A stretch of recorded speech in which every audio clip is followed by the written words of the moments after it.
right, this is Sherman Tank coming back at you again with Sarah Boyer. We're here for another recap of the assembly debacle that we went to last night. And I'm just going to kind of cover some of the key points and some other things that we've seen going on. And we're kind of turning this into a regular thing, huh? I think so, yes. Yeah. Are we? I'm going to share it real quick to... Yep. Okay. Yep, let me get on here so I can share it. I have a few people that want it. So Hold on. 1 second before we get into it, folks. Technology is a wonderful thing until you don't want to use it. All right. Nobody judge my kitchen. I have to clean it. All right, so I got to make it public. Public. Okay, I saved it out. The TVA. It's going. What the hell? Let's see. All right, you shared it out to TVA, you said? I did. Okay, so it's also on my other page, Dustin Sherman for a Better Anchorage, and it'll go to Twitter and a few other places. So, anyway, so what? Sorry, I'm in a weird, goofy mood. That's all good. It's all good. I'm tired. I didn't get much sleep last night. I think I was still awake at like 5 o'clock and had to be up at 8 to jump on an investor meeting on an idea that I'm working on. And then I was like out and around all day long, so I'm like burnt, and I had to go get new prescription for my eyeglasses because my LASIK surgery, my eyes are still changing and all kinds of crap. So by the time I'm done with the day, I kind of look like this. Yeah. You know. Anyway, so what do you think about what we saw last night? We had quite a meeting last night. Well, I got there a little late. I couldn't leave work until about my house until like 5:15. I think it was about 5:15, and then the roads were not the best, so I was going like 70 instead of 80. Anyways, so yeah, I got there and I chatted with a few people outside that were holding signs, and then I was like, are they letting people in? And so yeah, no, they're letting people in. Okay, so I went to go inside. Well, before I went to go inside, cops showed up, like 4 or 5 cops. And I was like, and they're like, oh my gosh, cops are here. I'm like, yeah, this happens all the time.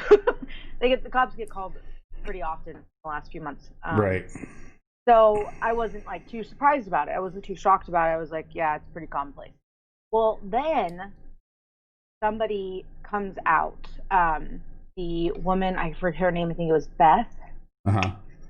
That testified before Dustin, and she was very upset because she feels like nothing is going. That's Michelle. That's Michelle. Okay. Yeah. I don't know where Beth came from. Okay. So let me back you up here. So I got there first.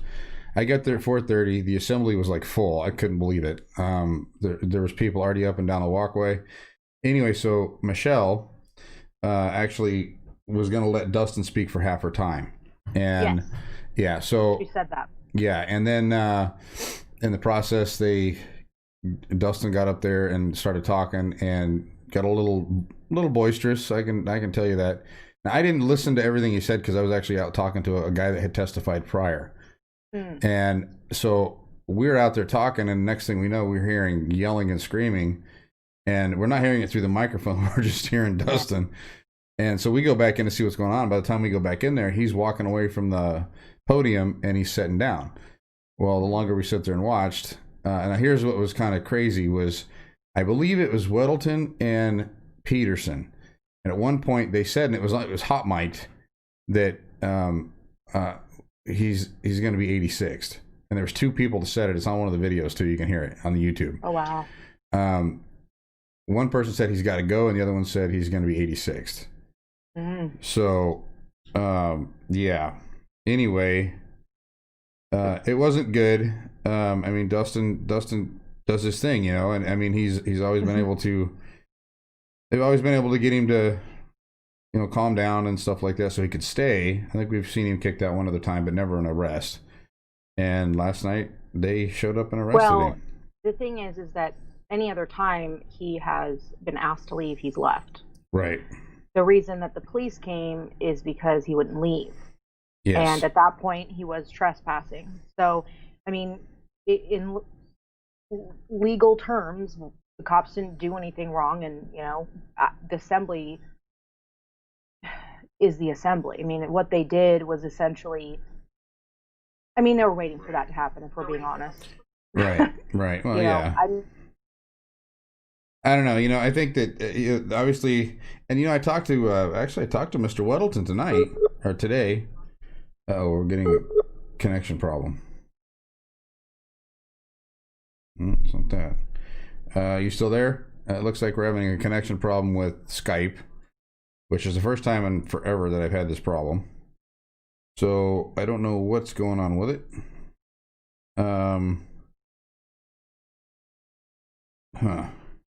So I may have to. Oh, what can I do here? I really don't know what I can do.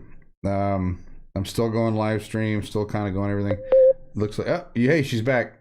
You back? Hey. Yeah, we had a connection issue. Sorry. So I don't know. I don't know what's going on. I don't know if it's you, me, what the hell's going on. So I'm actually sharing this. So I have a friend of mine that's actually kicked off of Facebook. She's banned right now, and she wants to see this. So I was trying to find another place that we broadcast I could share it to. So I finally did that. Okay. But I don't know what's causing our problem. I've never had an issue with Skype and the software I use. This is the first time. Maybe we're getting banned. Maybe Facebook's saying, no, we don't like you anymore. I don't know. Maybe. I don't think I lost the live. I think I just lost Skype. So. Yeah, I'm watching it on I have it in the background and it's back to normal. It was paused on my end for a little bit and then yours for even less time, but now it's back. Okay. Well, we'll keep going. Anyway, so you were outside whenever they escorted Dustin out. Or when he was in the car? I went to go get in the assembly and then went in there, and I still didn't know why the cops were there. And then I walked in the overflow, and they were like, Brandon and Amy were like, oh, he's getting arrested. And I was like, what? And of course, a few of us run out, and by the time we got out there, by the time I got out there, the two, who was it? Ooh, I don't know, a couple gentlemen, I was about to say dude, that's kind of inappropriate. 2 gentlemen were out there before me. And when I got out there, he was already in a car. Right. I don't know which one. And I did go live for a little bit, and we talked to the police officer. They didn't do anything wrong. The part of the problem, he's like, I tried talking to him to see if he could just leave so we didn't have to arrest him, but he wouldn't. So, they didn't do anything wrong. The assembly's just being the assembly, and, they don't like that he gets that way. Must Read Alaska put up a video today. I don't know if anyone has seen it, of the hypocrisy regarding what they allow and what they don't allow. And Jamie Allard actually put a post up. I don't know if you saw that. She put an on her assembly page that said all these very, very highly, like, of the rules. So many yes, and it's so highly. There's so many different interpretations of what you think it is a part of that rule, right? That it's just comical, And what I will say is that because we are becoming more vocal and we're pressing the envelope, and I mean, Dustin kind of kick the envelope on the ground, but as we're doing stuff, like yesterday, I kept clapping. Yeah, you're not supposed to clap. He never told me to stop. He never told any of us to stop. And I'll still press that. I'll keep pressing that. But as we continue to do these things, I mean, think about everything that they put in place. You can't bring any food or drink in. Okay, well, I did. I do too. And I actually, so I'll stop you right there. So. What they're basically trying to do on that, and I talked to the security guy, and he knows that we're not going to spill them all over the place. We're not going to leave the trash in there and things like that. So he's probably not going to bother us over that. And I think what they're looking to do is they're trying to keep actual open containers without lids and things like that out of there. I know that the note says no outside food or drink, but here's the way I look at it. If you're in there and you buy a drink in there, there's really no way that they can keep you out of there. Now, with that said, I went in and bought a Mountain Dew as I got there, and the lady from the library, and I don't know what her name is, but she walks around like she's mean mugging everybody, literally like I don't know what the hell. I don't think she could crack a smile if she tried. Hmm. But she's walking around mean mugging everybody, and she's talking to the woman who is putting all the flyers and stuff up in the Hmm. information room. Hmm. And she's talking about I don't know what we're gonna do about all these drinks and blah blah blah blah blah. And I'm kind of like, I was thinking to myself like, I just bought this thing and I'm gonna drink it where I want to drink it. So Well, I opened it up, walked by her, opened it up, and walked right into the assembly. yeah. After I talked to Scott, or not Scott, what's his name, the security guard, and he's like, "Yeah, you're fine. You can bring it in as long as you got a lid on it." I'm like, "Cool." So I walked in and sat down, and I even carried Well, I an mean, open Dr Pepper in there, a can. yeah, we expect people to be at an assembly for 7 hours Yeah. and not have a little snack or, most importantly, beverages. Well, and Well, they're drinking up on they're drinking up yeah, there on their bench. So they have snacks all up on there. So what I was going to say though is that as they're making these rules, um, mostly I believe, because we have become more vocal. We've pushed the envelope. We've brought in signs. We've bought in big bags of chips so that we can eat, right, with our mask down. We've clapped. The mayor when Berkowitz went away, everybody in there went crazy. They're putting these rules into place, right? But what's happening is they're shooting themselves in the foot, because here's the deal. Eventually, okay, hopefully in like 5 months, we will get a conservative mayor. And you bet your booty that people are going to come in from the other side oh yeah, and voice their opinions and be just as crazy and be just as annoying as we are. And then we get to go, oh, wait a minute, excuse me, yeah. you created these rules. Well, And that's I feel like I almost feel like if we allow them to kind of do it, it gives them enough rope to hang themselves yep. eventually. So Well, one of the quickest ways to find out how much a fool knows is to let them talk. They'll tell you everything that they need to know about themselves. So, and unfortunately, we're paying the price for it right now. yeah. Actually, I talked to Bruce is the guy's name, not Scott. Bruce is the security guard's name. So I walked in there the other. I actually take a picture of the note that one of the notes that they got on the door, and it says no this, and they have a thing on there now where you're not supposed to bring in flags, no flagpoles, and I call it the Dustin rule or the Darden rule, because literally him and Niall were the only ones that were doing that. And it's like what I'm seeing here is they're making rules, they're coming up with things arbitrarily for two people. Yep. And none of the rest of us are doing that, but they're doing it for two people, and they're trying to set an example on those two guys. And you know what? These people have known, and I talked to John Weddleton tonight about him, and he's been going in there for 5 or 6 years. It's not his first year doing this stuff. And he's been, he's toted the line and everything else for about the last 4 or 5 years. And this year, it's so much more, there's so much more vitriol and there's so much more venom and everything that they're doing. Everyone's got to work. And I mean, there's so many more issues right now. And I brought this up in my last testimony that night that, hey, you're going to push people to the point where they're going to get desperate and they're going to do something or say something or, something crazy. And then they're going to be like, oh, I don't know why he did that.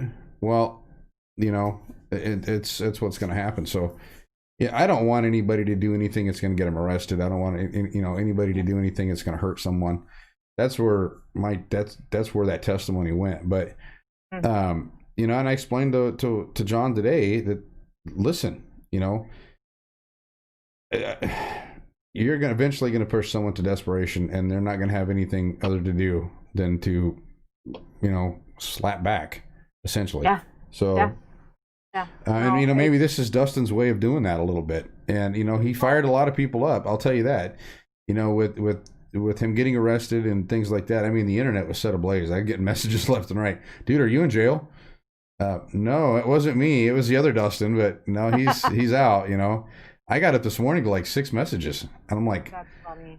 oh, Yeah. No, it wasn't me. That's the thing that just, it's so interesting to me. I don't know what they expect people to do. I mean, I'm composing a list of broad talking points, not even talking points, broad, bullet points of what we've put up with since July, and It's a very big, growing list. it is. And the night that Niall laid in front of the mayor's car, there was a lot of people that gave a lot of they had some opinions about that, and they weren't very happy with that behavior. And that was in August, I think, the very end of August. And September, October, November, December. It's been 4 months since then, and nothing has improved. Nothing has improved. Along They're that, getting belittled and all of that. So at some point, you have to at least understand somebody yelling at you. Yeah. That's all that happened. In the grand scheme of things, all he did was yell at them. Well, it's and here's the thing. I mean, what do you think Felix expected when he cut Dustin's mic off? Dustin's the kind of guy that if you cut him off, he's going to speak louder because he wants to be heard. Yep. And so he was completely in the wrong.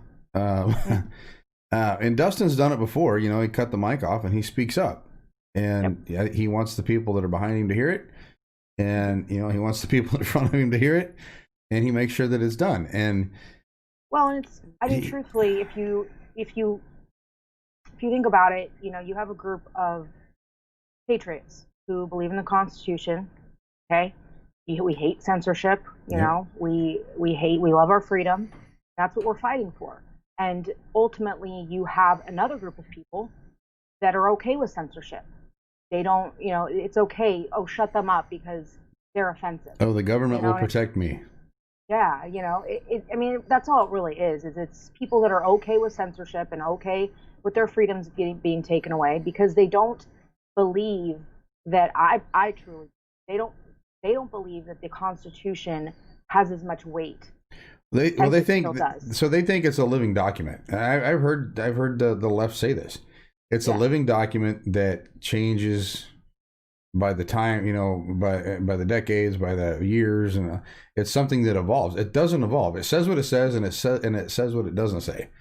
Well, it doesn't say what it doesn't say. Yeah, and fundamentally, it's what has made our country what it is for many, many, many years, and just recently has it been something that is offensive or okay to compromise? Well, the flag behind me is offensive nowadays. Yeah. I mean, this flag. I got flipped off. Oh, I know. During the Trump rally, I didn't even have Trump flags, so they didn't come in the mail yet. All I had was two American flag and American flag magnets all over my truck, and I got flipped off twice. Oh, I mean, I think just about everybody in our rally that day got flipped off one time or another. I know, but I only have American flags. Everyone else had like Trump 2020. I don't have any Trump stuff. I've been flipped off. Brandon has been flipped off a lot. And I think I understand why. I mean, he's like, "Hey, look at me." But you know what? I mean, he's literally a rolling billboard.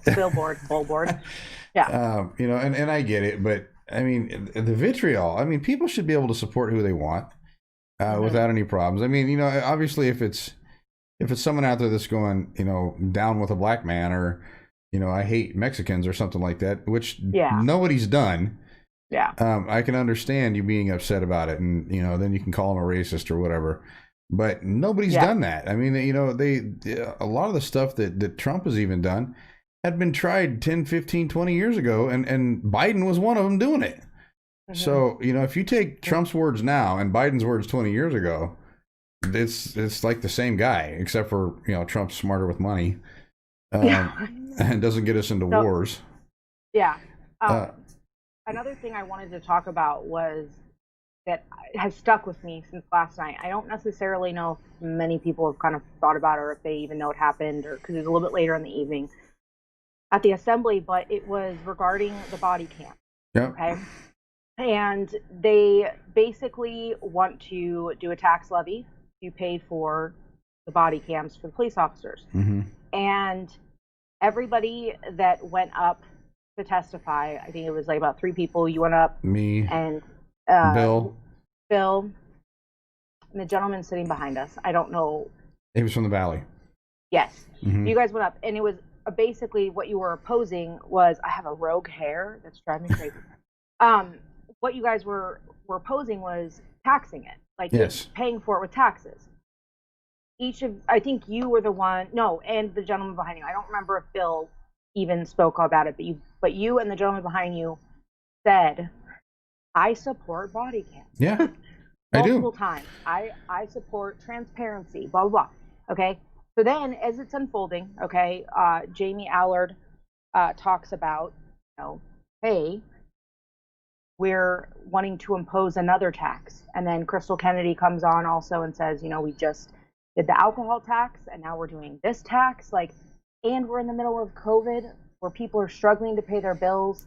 And there's no tax relief on mortgages. Correct. So. And Jamie asked for a postponement. Okay. So all she wanted to do was postpone it to look into different ways that we can pay for it, other than taxing us. And she was she spoke, I think, twice, and it was sincere. She's looking at everybody like, just please, I would ask, I'm fine with the body cams. We're fine with it. The police officers say they're fine with it. I spoke to the police chief. He's fine with it. The problem is we need to find a different way to pay for it, Okay? So she's very sincere, very level-headed, very fair in her approach, really. Okay? So the postponement passed 6-4. Now, I think we have a pretty good, and I've kind of stood behind this a little bit, like constant bugs the out of me, okay? But the people that denied the postponement only for the sake of finding a different way to fund it. And it was perfectly clear that even if they couldn't find a different way, they would still vote on this to have the taxpayers vote on it. So essentially it was, okay, we're going to put this on the ballot for us to vote on it. It wasn't them making that decision. So she even said, like, hey, we're not, even if we can't find a different way to pay for it, we're still cool with putting this on the ballot for the people to vote. Right. I mean, there was nothing they would lose. They're not losing anything. They're just postponing it, okay? The 4 people that voted against the postponement were Peterson, Dunbar, Rivera, and Constant. Meg. No? Oh, I thought did Constant? Oh, that's right. Constant did actually go for it. So I remember that. Yep. Meg, Felix, Forrest, and Pete all voted against it. Well, and it's Meg. It was Meg's resolution. Okay. Well, it's hers. That's why she voted for it. I know that for a fact. Yeah. No, that at least will make sense. I've always felt like Constant, even though he's a condescending little twerp, I've always felt that he cares. He just cares for a very select group of people. Truly, I do. No, I think that he really does care. He's just, I only care about these people. You guys are fine. Why are you crying about? What are you crying about? Where Dunbar's evil. Yes, and evil. So we got to witness him tonight. Actually, a little bit. I'm going to tell everybody about this real quick. So I was in a community council meeting.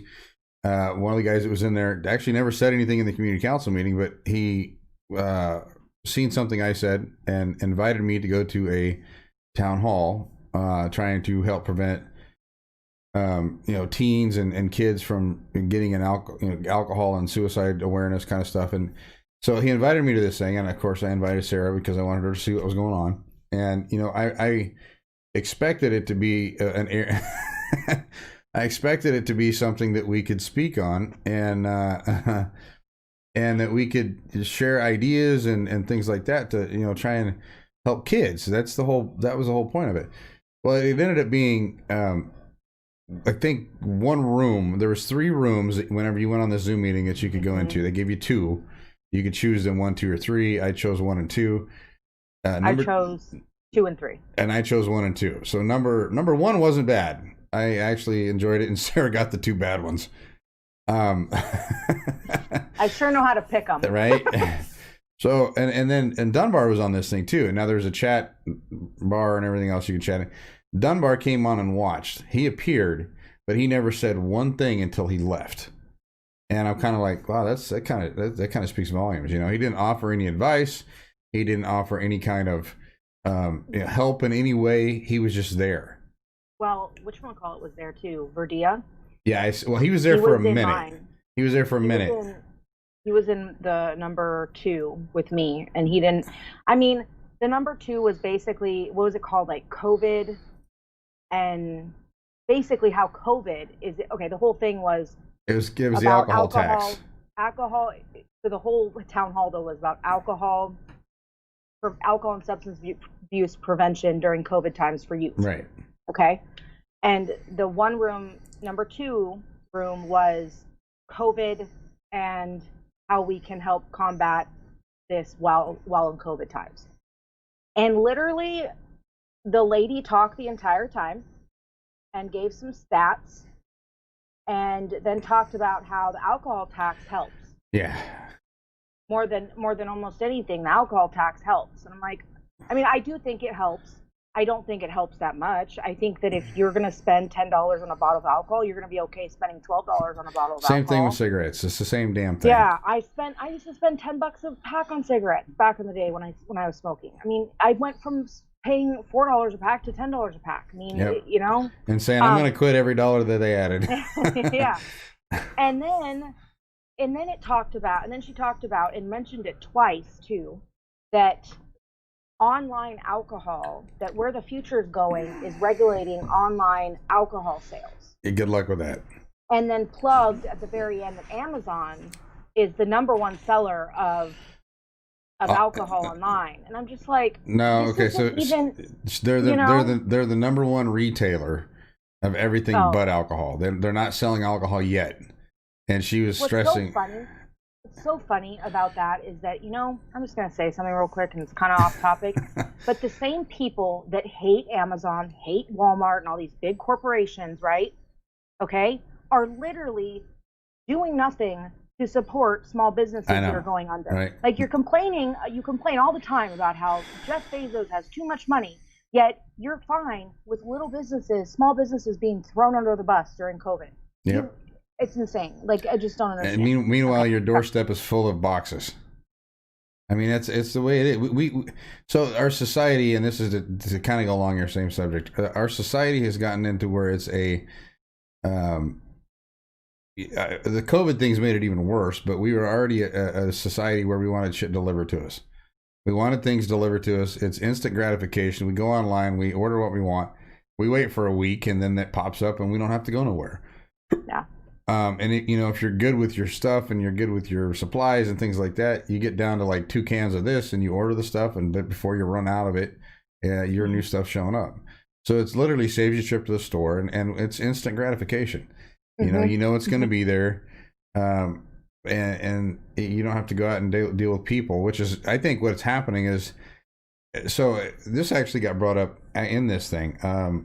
We talked a little bit. We got like maybe 3 minutes to talk before it ran out. They asked at the very end of any questions, but it was like 30 seconds left. So we talked a little bit about how people are going to be anxious once all this stuff's over, and how many, you got your introvert, extrovert kind of type things. By the time this is over with, everyone's going to be an introvert. They're not going to want to go out and socialize. And the ones that do, they're going to be like, oh, hey, they're going to get out here and they're going to be so, some of them will be really happy. And some of them are going to be like, man, I don't want to do that again. And you're going to end up having, hermits. Right now we are hermits. Most of us are. I mean, I don't go out of my house unless I have to. And, it's something that I think is going to weigh on everyone's psyche. Well, and I think what's interesting is that, I guess for me is like the mayor getting COVID, or excuse me, the non-elected mayor getting COVID. I don't know if she's still today, and this is the next thing I want to talk about, was her refusing to, she had the meeting with the business owners, restaurant owners, and she refused to allow for 50% capacity. Didn't even offer like a counter offer of 25, but just denied the 50. So, I guess for me, it's like, there's no compromise. Nope. And when there's no compromise, what does that mean? Okay. And I think you think to things like when you are, arguing with somebody, you're arguing with your mom, or you're arguing with your boyfriend or girlfriend or whatever, and you're digging your heels in. Why are you digging your heels in? You know, and what's the reason behind digging your heels in? And I feel like when it's things that are political, it only means that you have some kind of agenda. Hmm. And I think that the more we have become vocal and the more we've come and testified and everything, all they've done is dig their heels in more. And there was a gentleman from the group that asked me, like, what do you do if this isn't working? Like, what are you gonna, how do you approach it? I'm like, I don't know. I don't know what the answer is, because I've witnessed, heartfelt testimony. I've witnessed, angry testimony. I've witnessed level-headed testimony. I've witnessed testimony from medical professionals. I've witnessed, crying, begging. Okay, I Mm. witnessed a wide variety of minorities testify. Okay, I'm just trying Kids. to like go out. Oh yeah, I'm going down the gamut. I've witnessed kids testify, on and on and on. And the only thing in common with all these testimonies is that they go against how they feel and what they believe. And so I don't know what the approach is to it. And then, you're on top of it, on top of this FU Sunday, the cherry is literally that they mock us. They, they're condescending. They belittle us. I mean, the gentleman, I cannot get over how rude they were to that chiropractor, Michael. Yep. I do. Like every now and then it pops in my head because it's just outrageously But you know what? arrogant You know, of them. as bad as he treated him, he was back in there again last night. No, I know, but and he literally took their pile of poo and said, "Oh yeah," oh, because Yep. it was. I mean, he handed it back to them, and I loved it. He was so good, and but it was just like, how can you, sitting on an assembly, okay, with no medical degree Yep. at all, whether it be medical or dental or chiropractic, be condescending to somebody that does. That went Like to school for the the shit. the arrogance is just, you know. And I actually think I'm going to post that video on my personal page. So one thing about me is like I don't never been very political, and I don't want to go there. I don't want to argue with my friends. Hmm. Okay, and so I just kind of avoid really being super political on my personal page. But I'm getting close to being like, better not. Well, because it's getting like things like that you can't deny. Like I Right. remember when I posted the video of Bockenstein, or however you pronounce his name, the chief of staff for the mayor, acting mayor. Well, at the time it was Berkowitz, Yeah. where he blatantly lied and said that, and I will never forget, I was driving down the highway listening because we were locked out of chambers, listening to, or I couldn't attend that one, I can't remember, but no, we were locked out, listening to the assembly meeting where he was talking about how we have been able to safely separate homeless people, and then he said it just like that, and that is the reason why there's been no COVID cases among this population. And there's been twice in my whole life that I've done this. And that was the second time where I went, fire, where I've screamed out loud just listening to something. And because I remember thinking as I was driving into town and stuff Yeah. over the weeks, seeing all of these like masses of homeless people, 10 here, just clumped together, 5 here, 15 here, and I'm like, you lying liar. And so me and my friend went around in literally one day, or 2 days. It was 2 days, and I took footage and I put that video up, and it's like the blatant lies, blatant disrespect, all of it. I don't know how people actually, what actually do I do know? I know why people haven't gone crazy. People haven't gone crazy because we have good, moral people on our side. We have good people that don't want to act like animals and don't want to spit at people. And you know what I mean, though? Like, really. Right. And that's really what it comes down to is, but you're really, you're getting close. I mean, we had a conversation I don't want to talk about on here about something, and I literally told you guys, like, you would have asked me a year ago if I would have talked about doing this, and I would have been like, nope. But now it's just getting to the point where it's like ridiculous. I mean, I don't know how else you could really do it. And the thing that kills me, and I'll let you talk because I've talked forever, is that I know a lot of people on, the left or whoever agrees with these mandates. Um, I want to just tell them, like, I want to preface all this with, like, I believe what I believe just as much as you believe what you believe. Right. And so, with that said, here is a laundry list of ways that these people have just pissed us off. Right. And not just pissed us off, but treated us like shit. Quite frankly, Yep. Like, what do you expect to happen? Well, so one of my community council members, actually, she's our secretary. She does she takes our notes and stuff. So me and her have had quite a few conversations now.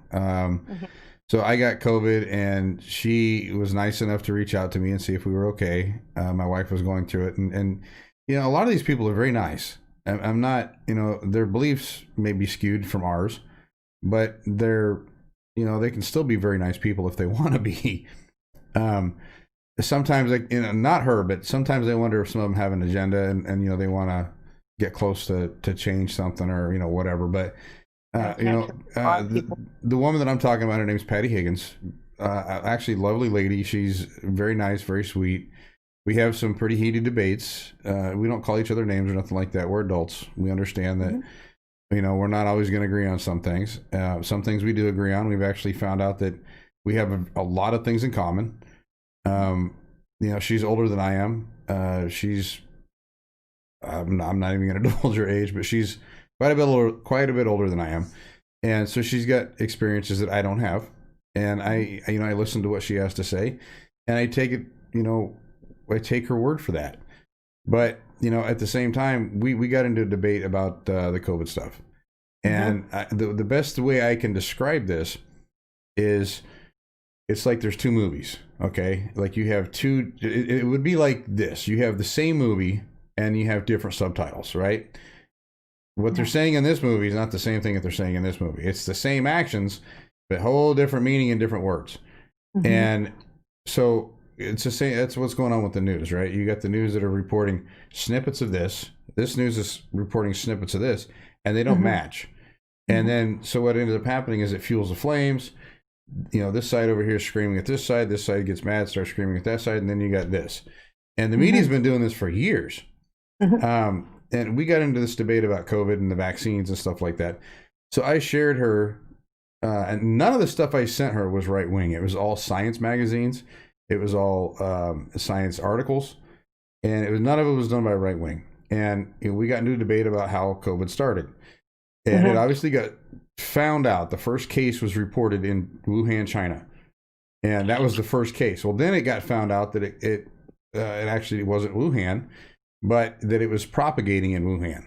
Apparently, someone outside of that area had gotten sick and might have ventured their way into Wuhan, and so the zero person or whatever wasn't who they thought it was. But the second person, third person, whatever, brought it into that wet market and it spread out. But there's been several different people that worked at the lab in Wuhan. One lady in particular came out and said it was designed here. Flat out came out and said, yeah, it was designed here. And they even gave examples of the people that worked there that worked on that particular strain and all kinds of different things. Well, she didn't believe it. I sent it to her. I don't know if she watched it or she listened to it. I put that ball in her wheelhouse so she can do what she wants to with it. And she sent me some other stuff, and I read it, and from what I've read before and read this, it doesn't match. So what do you believe? Well, I think that's what it comes down to is that people say, believe the science. It's science. And you're like, It's okay, not a but perfect all science. exactly. Not all in believe the medical professionals. That's the problem, is that not all medical professionals are on the same page about this. The ones that are on your side, okay, are the ones that are being pushed up by the media. Mm-hmm. And people just don't, they literally don't want to believe that. I think that and I don't know if it's, I don't know. I feel like they couldn't believe that the media that has been giving them information that they have formed their opinions on is wrong, right? I mean, if you really think about it, let's be devil's advocate. What if we woke up tomorrow and realized everything that we thought about Trump and what he's done for this country was not true? It'd turn our world upside down. Yeah. And so that's what we're basically expecting these people to do, is say, hey, you know, the mainstream media is a lot of the time lying to you, or they're not just lying as much as they are telling you something, this part of what it's not the whole truth. True story is, yeah. Right? Or they're bringing to light this while not bringing to light this. And one of the things I remember years ago, somebody saying to me, and it was like 10 years ago, before I even had, my political involvement was not even like a twinkle in the stars, okay? But they said, Sarah, not everything in the media the media is only giving you the information that they want to give you. Nothing more, nothing less. Yep. And, and it's true. It really is. I mean, if you think about it, and here's the deal. I'm not suggesting that they can report on every single thing that ever happens every day in all of, the United States. Okay. Obviously they can't. And I know that they start with a stack of local topics that that are here, and then they dwindle it down. But the problem that you have is that the people that are picking what is being shown have an agenda. Yep. Or they are essentially letting their own feelings pick what they think needs to be brought to light. And that's the problem that you have. And one time I talked to, I'm sure you've seen him, or a couple people in here, Matthew Spence. He's a KTU and ADN, I know who he is. Yep. And I caught him once. I want to tell you guys a story because it was a good one. I was very proud of myself.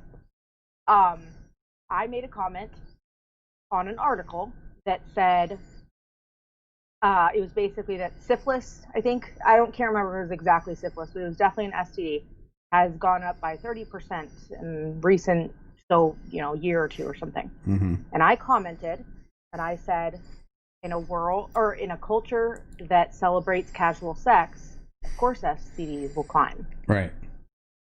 And he commented and said, "Oh, I found the Puritan." And I replied to him and I said, gotta love living in a world that makes fun of somebody for not actively throwing their cat around. Right. Like, this is ridiculous. Like, are you serious? And so we went back and forth, and he was like, "Why do you care?" I was like, "I don't care. I'm stating a fact. If you're having casual sex, okay, STDs and the chance of you catching one are going to go up. If you have sex with 50 people, okay, even if you use protection, the chances of you getting an STD versus only having sex with one person." Mm-hmm. Like, I'm just speaking facts here. Yeah, it's not. Anyway, yeah. So we go back and forth. But it's not science. Yeah. He goes, he basically is trying to hammer me with the why do you care? I was like, I don't care. I honestly do not care what people do with their with their lives, whatever. So then, I said, I find it interesting because it kind of hit me. I said, I find it interesting because he's a mask Nazi and thinks COVID is just the worst thing. I said, I find it interesting that you think people that don't wear masks are selfish because it could have an impact on the other people's health out in the community. But you don't have a problem with people having casual sex and spreading STDs that can have an impact on other people's health out in the community. Really?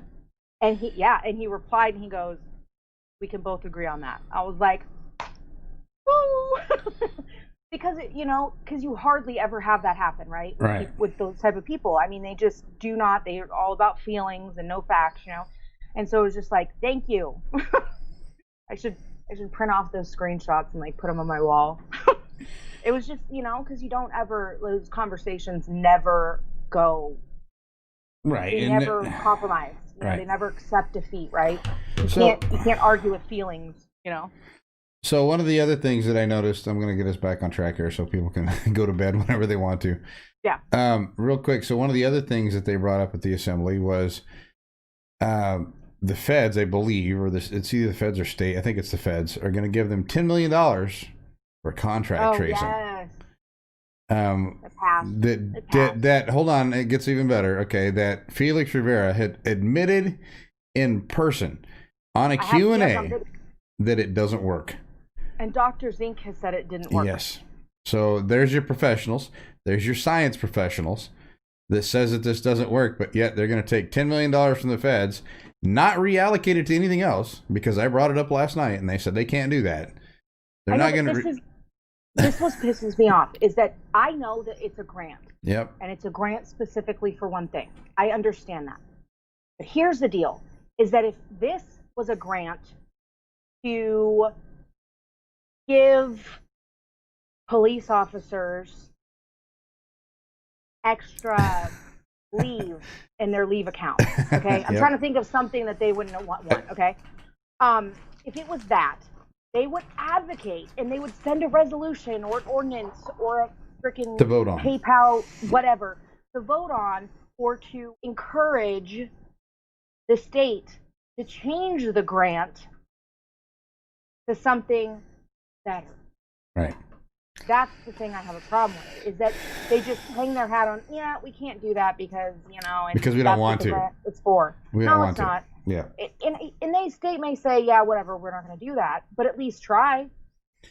Well, here's the thing, and I don't know if the people of Anchorage understand this or not. So I don't know how many employees that they're going to hire for contact tracing, but it's a lot. For $10 million, that's a lot of people. And, it's not like they have to go get a whole bunch of specialized equipment. It's a phone. They're going to pick up a phone and they're going to call people. And they're going to hire people off the street for, I don't know how much money an hour, to call people and say, hey, did you get COVID? If you did, where'd you get it? Literally, the city employees that they have walking around wiping down doorknobs can do this job. I hate to say it, but they can. Now, when we had COVID, and I tried to offer that information up to every person I could find, state, city. Same thing with Amy. Yeah, state, city, local, everything else. And I asked till I was blue in the face, where do I give this information to? Do I need to give it to the blood bank, or do I need to give it to the testing facilities? Do I need to give it to, I even called what the hell's her name? The clerk, the city clerk. Hey, tell me where I need to call. You're supposed to know all this crap. You tell me where I need to go. I actually got Vogel on the phone. I think it was Vogel. Yeah, that's the city clerk, right? Vogel? No, Vogel's the attorney. Okay. She has the worst voice. Who's the city clerk? I don't know. I made her stutter once. Well, she was stuttering pretty much this whole time. I don't know where you need to call, but it's not us. Oh. And I called the state. They had no idea. And I called the state health department, city health department. None of them could tell me where it was at. I kept calling switchboards and crap. And so I finally gave up. And you know what I ended up coming down to? So when we started looking and really paying attention to where we'd been, guess where we caught that shit? Where? The assembly. Really? Yep. Looking back, how many days it took Angela to get sick? It was the assembly. Well, yeah. And it wasn't none of us. I think that it was. What kills me about it is that ultimately, I think they're making these very, very, very heavy mandates and decisions based on its new and its developing information. Mm-hmm. I mean, that's what they're doing, is they haven't changed their approach at all, right? They haven't decided, hey, this isn't working, maybe we'll try something else. Yep. No, they double down. They double down. Yep. They're like, nope, you're back to closed completely. I mean, it's insane to me. Like, it's literally the definition of insanity. So, and I still. Here's what I want to know. Okay, so AQD, it's like AOC, but AQD. Um, what part of the mandate did she break? Got to know. Did she get it shopping? Did she get it out eating with someone that she shouldn't have been out eating like with? what did she? Yeah, I feel like maybe that's what we need to do. Is maybe I'll put a post up like encouraging everybody to send Pressure. an email or even a letter to the assembly or something that says like we want more information I want to know what on her where she was. exactly. Let's contact track her ass. Yeah. It shouldn't be hard, No. right? You shouldn't have gone many places, sweetheart. Right. Yeah, and here's the thing, and this is the one thing we have to be careful of too. And I'm not saying we don't do that, but we do have to be careful not to go at each of them individually, because they are a body that does vote, and most of them vote together. Unfortunately, the two standouts are usually Kennedy and Allard. Once in a while, you'll get Weddleton, or once in a while, you'll get Verdilla that'll vote. Actually, we got them to vote together last night. I was kind of like blown away on that one. And it was like a small victory. Yeah, you go and you lose you lose 100 victory, you lose 100 battles, and you get one little victory, and you're like, woohoo! Yeah. It's like the one that they just want to give you, kind of thing, and it's frustrating and everything else, and we're coming up on a time, if a lot of people have been bringing this up to me. And this is a completely different subject, unfortunately, but the stuff that's going on with Trump and the Supreme Court and all that kind of stuff that's happening right now. There's more and more states. I think last I seen, there was like 27 states that was involved now. It was big. That's a lot. And Dunleavy put out something. Actually, Jamie posted this. Dunleavy put out something that they basically missed the cutoff. He didn't get enough time to read parts of the suit before he jumped on. And Jamie posted this. So I don't know, I would hope that that's not an excuse to just blow it off. But he said that they received it like the night before the suit was filed. I know that's probably a lot of stuff that goes into that kind of stuff. Maybe he couldn't get a hold of his attorney. I don't know. But, yeah. I think it's a cop-out. I do too. I think that Dunleavy is a limp-wristed nanny man. Here's the deal. From the get-go with COVID, he's done nothing but pander. Yep. He has stayed in the safe zone. Every few days he'd post something that was a little more on our end, and then he'd come back and go a little bit on this end. And he's a scared little bee. I mean, honestly, that's all it is. He's scared because, and I've heard people tell me before, like, that the recall really got him down. Yeah. And, but here's the deal. If we're being 100% honest, and I don't want to ever be a politician. I don't think I could ever be any type of politician because I curse too much, first of all. But, so I do want to preface, like, I'm not trying to act like I could do it better, but. Well, you're going to be, if I end up winning what I want to run for, you're going to be like a trusted advisor. So I don't care if you cuss or not. Yeah, I'll be in your guys' like earpieces. These motherfuckers. Okay. Don't say that. Anyway, but here's the deal. If you really think about it, if you're going to get down and sad about how a group of people that didn't even vote for you. Yeah. You got to expect it. 90% of the people that wanted to recall him didn't even vote for him. No. Okay? So I'd probably say closer to 99%. Okay. Considering this, he's not considering the source and going, okay, these are people that are just upset because I won. Right. Okay? He gets sad. So if you really think of it that way, it makes sense everything else is happening. Okay? It makes sense that he isn't being, and I said, remember when he got caught not wearing the mask? And I told you, I looked over at you and I looked over at like Angela and Rosa. I said, this is what he gets though. Yep. If he would have stood firm on it from the get-go and not pandered, okay, and said, you know, it's a personal choice to wear a mask or not, and I believe that my Alaskan, you know, constituents are capable of making their own decisions on their health. And after this point, you know, we're going to open up. I mean, he opened up the state. I mean, like, again, he's pandering. He's staying in the safe zone. But if he would have stood by his convictions and not worn a mask from the get-go, or not pushed the mask so hard, you know, because wear a mask, you know, if you can. This works. I hate wearing it too. Well, so here's kind of what I think he seen. Okay, so a lot of governors, and this is what I've noticed actually across the country, not just here, but so each governor has their own medical expert, supposedly, that's supposed to be advising them on the COVID stuff. So I think this is my opinion. It could be different. I don't know. So here we get Zink. Okay, so that would be Dunleavy's advisor, but I think what he's seen is with Fauci and Trump. Okay, Fauci's changed his stance like, I don't know, 100 times now. Yeah. If you look at every statement the guy's made, it's been something different. He's gone to a ball game without a mask on. I mean, he's never made the same exact statement because he doesn't know, and none of these officials really know. It's all a guess right now because it's a new disease. They don't know what the hell's going on with it. It takes time, and I get it, but you know, don't make statements that could end up being false and using that as advice to the person leading you. Well, and it's also, don't make decisions that are going to negatively impact a very large portion of your community when you don't know for absolute sure. Yep. And don't continue to make the same decision over and over again. That's the part that kills me. And the thing is that, you know, I went back and forth with that one dude.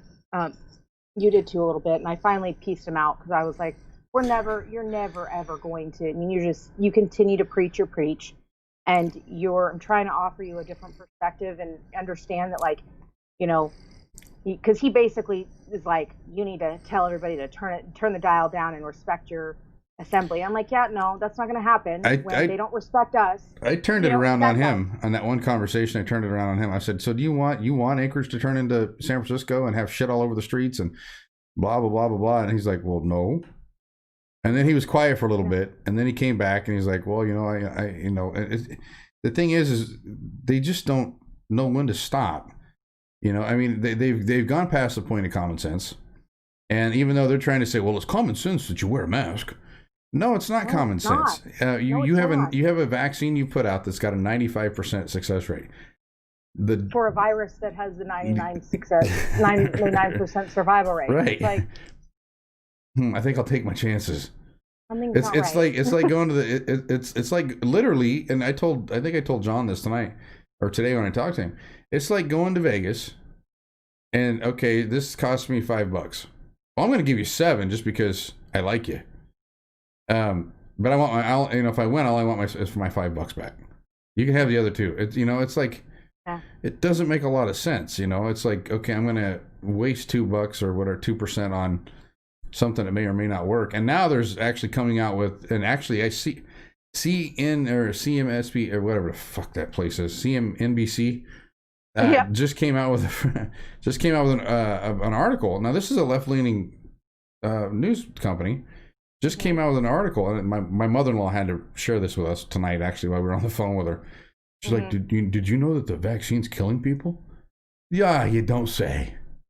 So there's in the UK they pushed this already out. It's already out there. Mm-hmm. Been a few people take it. They're I think these are in trials. But there's been a few people take it. There were 6 people at one point that died. And the funny thing is, 2 people died that had the real vaccine. The other 4 people died with the placebo. How's that happen? Did you scare them to death? I don't get it. How did they die with the placebo? You didn't give them anything. Did they just die of... Did you handpick these people that were already about dead? And... think you were going to save them? I mean, seriously. So confused. Yeah. I mean, placebos generally, it looks like the same stuff. They're usually whenever they give a placebo. I've had friends, and not me. I haven't gotten into any trials yet. But that I know of. But you go in there and you're not told what you're getting, and so you have no idea. And it's supposed to look similar to what the other stuff is supposed to look like, and so you have got no idea what you're taking. And you could sit four people side by side, and every one of them gets a shot, and one guy may drop out, and then he may die. Well, that could be the real stuff, or I've never heard of the placebo killing someone. But it was a stat. 6 people died in the UK, and I don't know when it was. It was a few days ago or something. But out of the 6, 2 of them got the real stuff, and the other 4 got placebos. Now, That's crazy. What I want to know, those kind of numbers are not supposed to be out to the public, at least as far as I know. Why would you release that info? So the placebo is more dangerous than the real shit. It's something that's been in development for less than a year. It's a different type of vaccine. You got to get 2 shots. There was a guy that was on the article that had mentioned how he went through it. So the first shot he got really hurt his arm. He was real stiff for the next day. And throughout the day, his arm got worse. He couldn't move his arm. It went up into his shoulder, into his back. And I guess the next day morning he woke up and he was fine. And then the next shot, which I think is like a week later, same arm, everything else, and he said it was twice as bad. And the anxiety that he got, and the body aches he got, and basically it's like going through COVID again. And I don't know anyone that would want to do that. Really, what me and Angela went through. Yeah. So the flu shot you have to get like every year, right? You're supposed to, because it's supposed to mutate, and it only lasts a certain amount of time. So I don't know. I don't know if this stuff is supposed to be like that or not. So this is a different type of vaccine. It's the first time we've ever used it. It's a mRNA, I think is what they call it. Basically it's supposed to, I'm not up on all of it, but it's supposed to bind to proteins or something to do with the proteins in your cells or something. We've never used it. And I heard it's also like supposed to be it made like whales infertile or something. And I read something, I know this is like, I probably shouldn't be saying this unless I really know what I'm talking about, but that it says you can't have heterosexual intercourse within the first like week or something after it, because it'll like make women infertile or something. I don't know. That's true. Notoriously, the United States have put out drugs that have caused a lot of birth defects. In fact, there was one back in 1954. I can't remember the name of the drug, but I can find it. But they put it out, and it was supposed to be safe, and they gave it to women who were pregnant.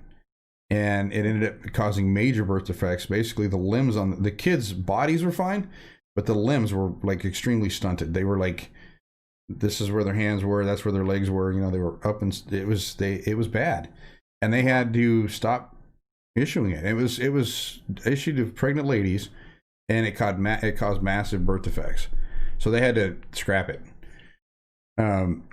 That's what I'm worried about with this. Have they tested it on a woman who's pregnant? Have they tested it on animals that are pregnant? Well, and I also, you're talking about the vaccine for me. It's like I've never gotten a flu shot, so I personally don't. Well, you're relying on your own vaccine, and that's your immune system. Yeah.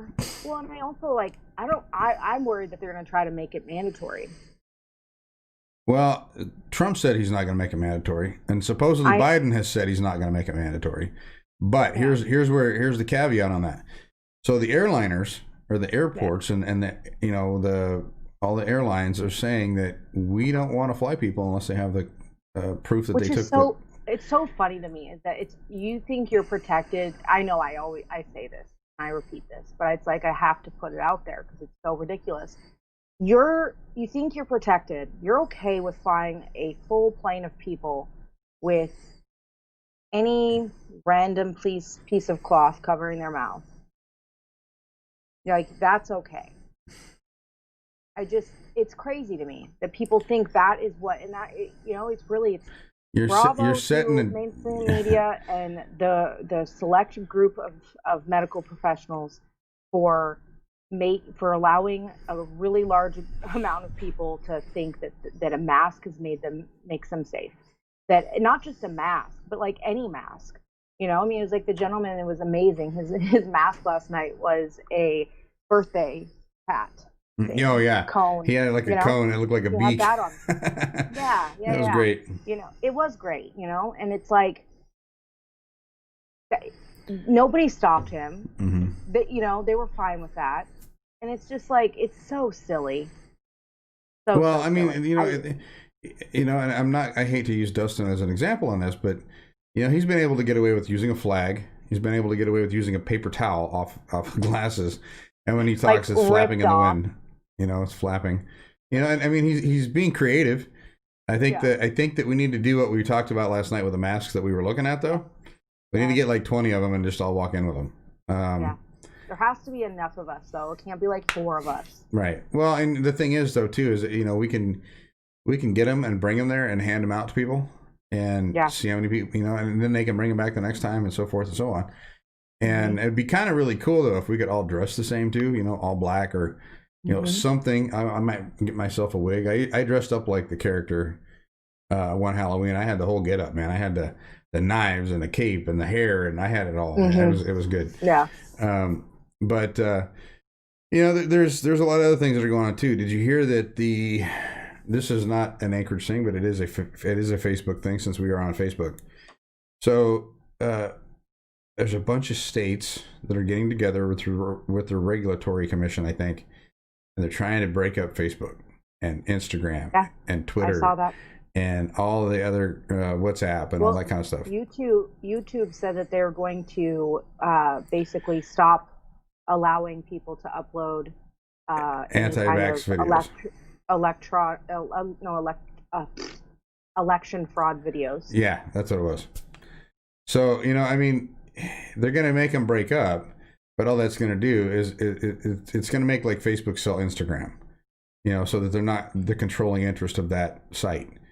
And it doesn't really do much for free speech, because the same guy is still going to own Facebook. So it doesn't make a whole lot of sense that they're doing it. I mean, other than he's going to lose some money off Instagram. But, maybe the guy that buys Instagram. Yeah. Well, they're trying to move the ball toward the goalpost, but it just keeps getting kicked back to the other goalpost.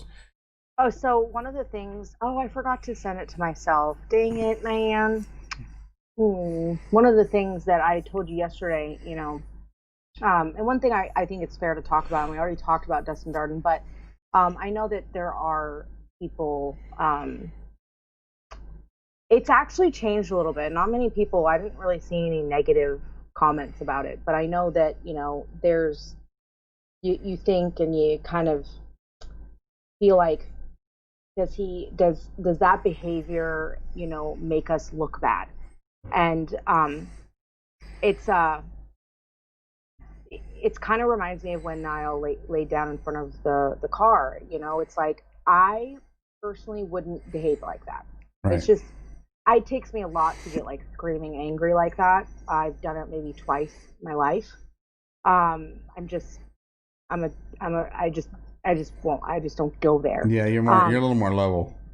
Yeah, I'm not judging anyone that does. It's not my personality, I mean, I'll get like a little bit, but not like that, Right.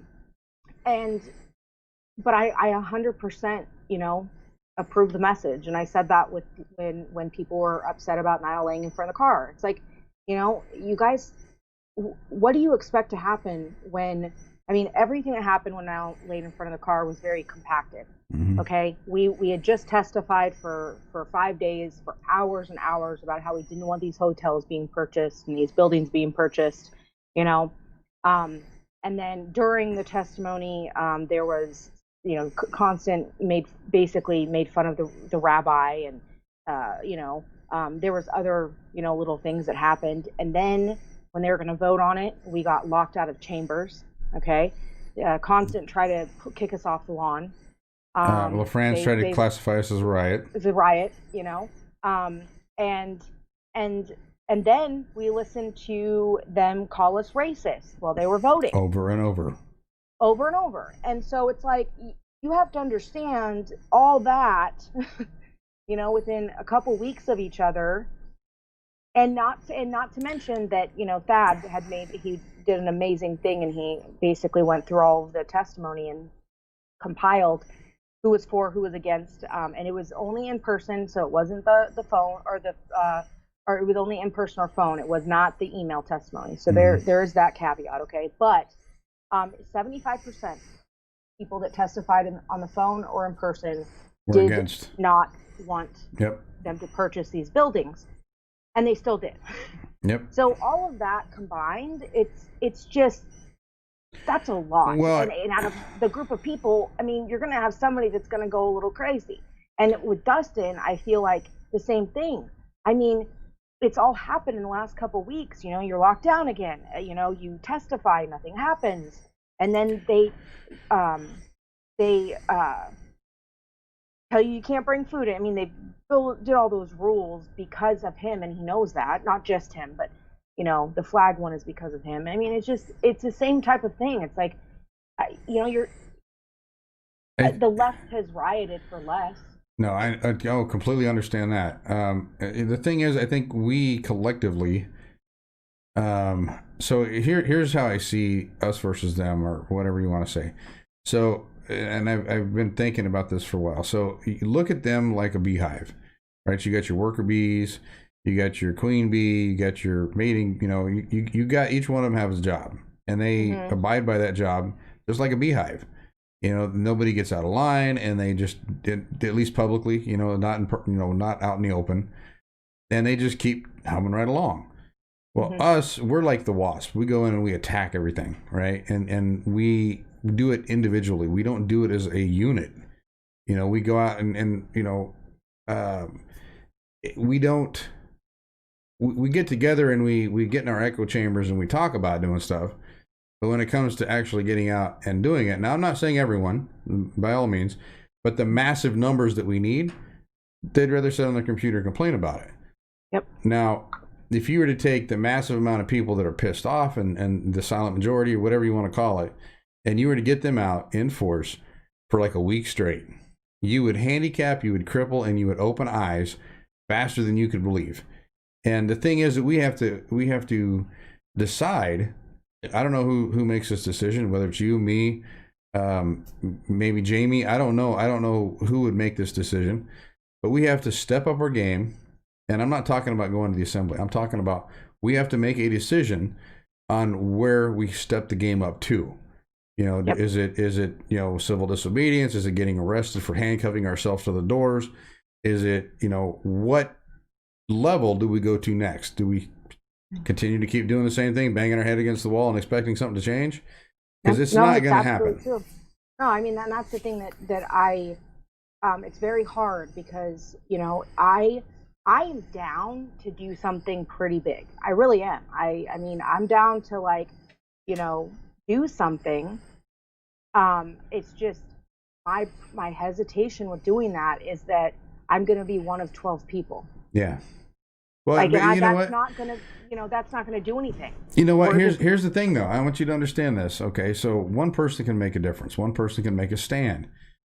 12 people, that's a big stand. Okay, so there's people like it. California is a good example of this. People get worked up over something, and they find something that they want to throw their heart into, whatever. And they'll go, and I'm not going to say we're going to do this because it's colder than hell outside right now, but they'll go out and they'll sit on a billboard for like 5 days. No food, just sit out there, and you know, and the media picks it up and it becomes a spectacle. Well, there's things that we can do here in town. Part of our problem is we're losing some of our media, right? We lost Mike Robbins sold one of his news stations, so we lost Eddie Burke. You know, so we're slowly getting things taken away from us. Not necessarily by the left all the way, but we lose things now and again, and we don't gain them back. It just keeps trickling away, and so we have to figure out something big enough that's going to create a stir, something big enough that people are going to notice, and something big enough and illegal enough that it's not going to end up with 12 people in jail or 10 people or whatever it is. And, you know, it's going to have to be something that takes notice. Now, there's other groups that have done things that people have noticed, and it's great. But what has it changed? The assembly's still voting against everything that we want, you know, that we stand for. There's been nothing. I mean, there's nothing been significant. that they have voted with us on. Nothing significant. In fact, Well, that's not true. I mean, the only thing I can think of is making back the Blue Day. yeah, Said Jamie, but the only person, wasn't it Meg that went against it. Yeah, of course. What a little She's against everything, Tuesday, man. every provision or every just about every thing that goes against the police department. Meg Zalatel's come up with. Yep. And usually, you'll get Verdilla hasn't supported every one of them, but he supported most of them. Dunbar supported like every one of them. There's a pockets of those people like LaFrance and Dunbar and Zalatel. Constant's not all the time with them, but he's most of the time with them. And Weddleton, he only votes.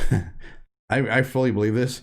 He only votes with us when it benefits him, and yes, when it's not going to get him in trouble, and and he can do what he wants to do. That's that he got the position because no one ran against him. So people, we need to run against these people.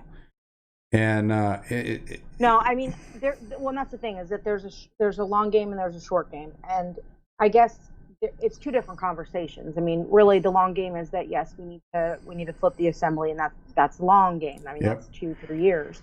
But the short game is I mean, I don't necessarily think anything we're going to do is going to change their mind, but it's more of when we look back on it, are we going to be proud of the fight we put up?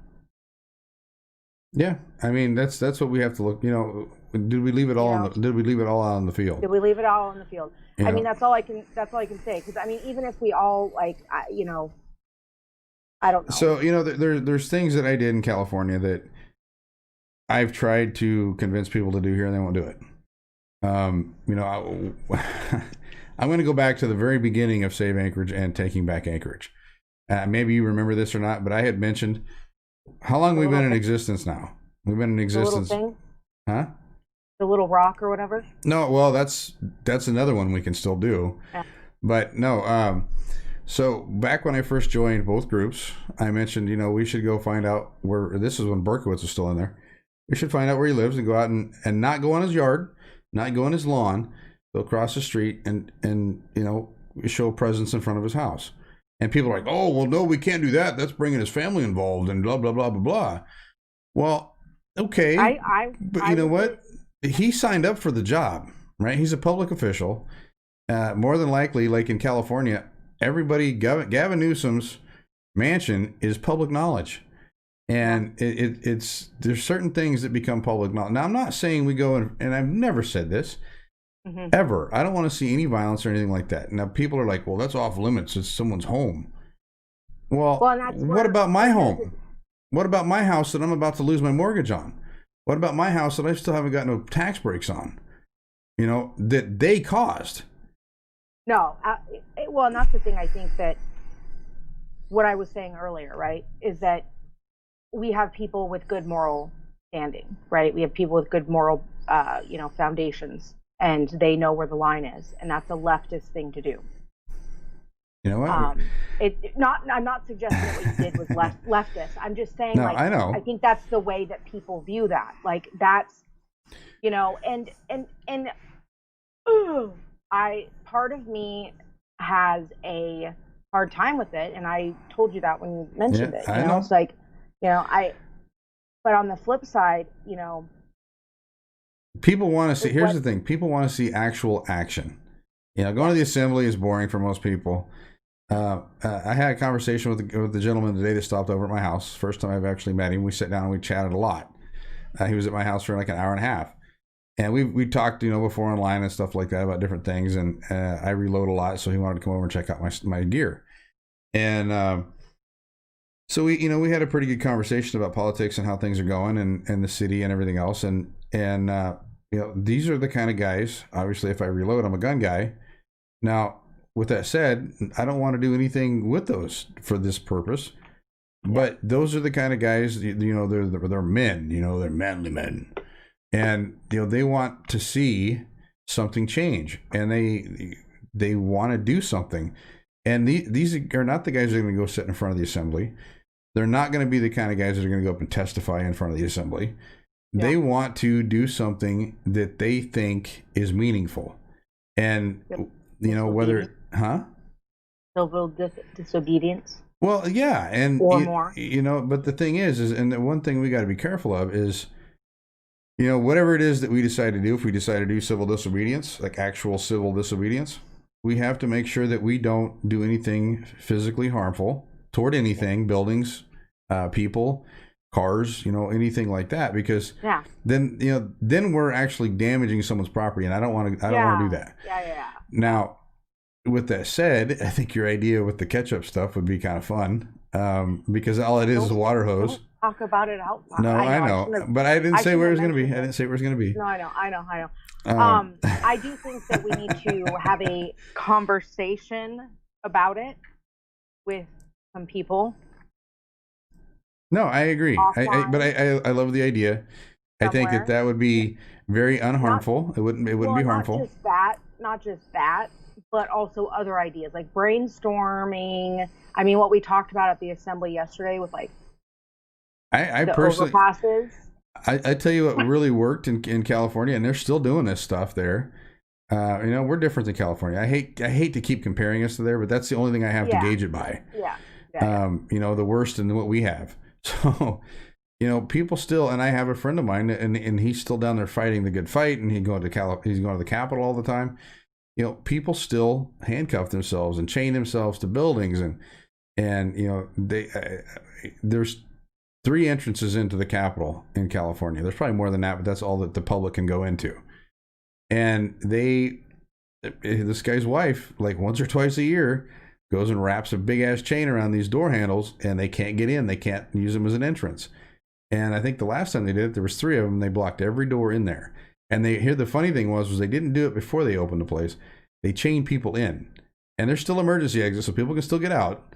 But they chained the legislature in the building, so they couldn't get out. And the funny thing was when they did it, CHP couldn't get out either. They had to call in outside units to come and help. Oh, jeez. So yeah, that was and that was the purpose of it. It was just a political stand. And then there's other disruptive things that you can do, and Darden's getting to be kind of the king of that. He gets in there and he's got a lot of emotion, and he does what he does, and it gets under their skin. I don't care what you say, it does. It gets under their skin. They got up and walked off the dais yesterday. Mm-hmm. And the thing is, I don't want to scare anybody though. I don't want to put the fear of God into them yet. We're not to that point, but I think that we have to do something that's going to raise awareness to the public, to the general public. There's 3 things that you got to do in politics. You have to change minds. That's how you win a race. You have to inform the public of what your goals are. And right now we have no goals. Our goal is to get them out of there, but that's a 2-year process at least. I think our goal is to have them open back up Anchorage. Well, yeah, but what after that? I mean, really, is to remove their. Well, no, I mean that's one goal, right? Right. Like, I mean, I'm saying like there's the short-term goal is to have them open back up Anchorage. Yeah. The problem is it's not going to happen. I mean, they've proven there's nothing that's going to work. I mean, I don't know what else you could try peacefully. The only other thing you could do would be the businesses open up, and then they're going to risk their liquor licenses. Yep. They're going to risk their business licenses. They're going to risk getting health department fines. So that option's going to be on the person who owns the business, unfortunately. Yep. And it's right now it's a lose-lose situation. If you do something, you can go to jail. If you open up, you end up getting fined till you can't afford to stay open, or keep your business even. So I mean, I don't know. The thing is, what I'm thinking is we have to do something that's going to put us, and we got to put us on the map somehow.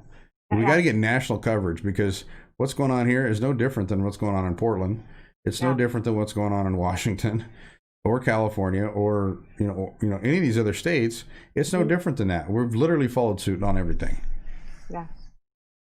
And nothing's worked there either. The people on the right there, they're not making any headway. In fact, they're getting beat down by Antifa and Black Lives Matter. And all these other groups that are funded and well taken care of, and the cops are on their side, and yeah. I know I they're know. not on their side, but Yeah. No, I mean, and that's the thing about it is like, you know, I think what it comes down to is knowing that we're not going to change their mind. Okay, we're not going to make them open back up Anchorage unless it's on their own terms and right, on their own by their own doing. They will only do it if, I mean, the fact that the acting mayor basically wouldn't even compromise with 25% right, says something, right? It just speaks volumes. And I mean, let's be real, that's why Felix didn't become the acting mayor, because he's weak. I mean, he gets easily intimidated. When Austin Quinn Davidson, within 15 or 20 minutes of her being, they're voting for her, she tried kicking Rosa out for not wearing a mask. So, and then I think that's another thing she did with denying restaurants to open at 50% capacity and standing her ground, is that she's trying to set a tone. yep, She is trying to say women can be strong leaders too. And, I mean, I just see it, right? I mean, it's just this, like, don't be like Felix, he's too, he needs to be more blah, blah, blah. And I think that's why they had Felix be the chair. I think that's part of the reason, because he is a little more calm. Could you imagine like Dustin, or sorry, not Dustin, Constant as the chair? or He would be, you could go the it other would be way. bad. You could go the other way, Pete Peterson. Oh gosh, yeah. Did you hear him snoring last night? Yeah, he's sleeping.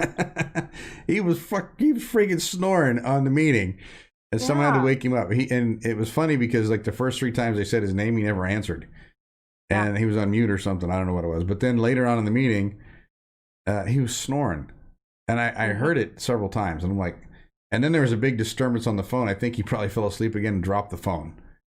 It was in the middle of one guy's testimony. I felt bad for the guy because he was on a roll, and then next thing, all you heard was just all kinds of chaos or something on the phone. Yeah, I don't understand why they don't use something like Zoom to where they can plug that into a stereo or something and get it across the speakers, and the chair can mute them until they need to say something. I don't. Yeah.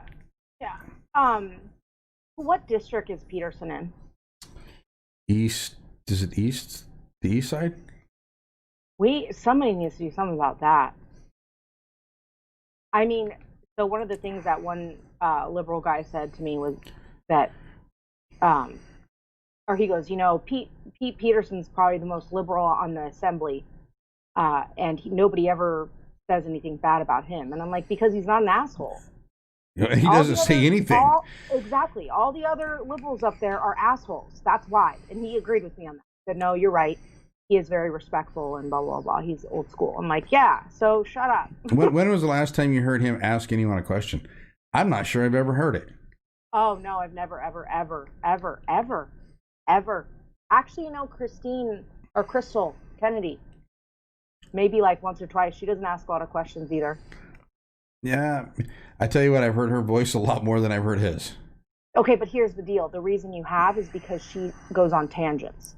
Yes, I agree. She talks a lot. She doesn't ask a lot of questions. She's articulate, though, when she's talking. Yes, absolutely. She will ask questions to the administration or to the chair, but she doesn't ask testifiers a ton of questions.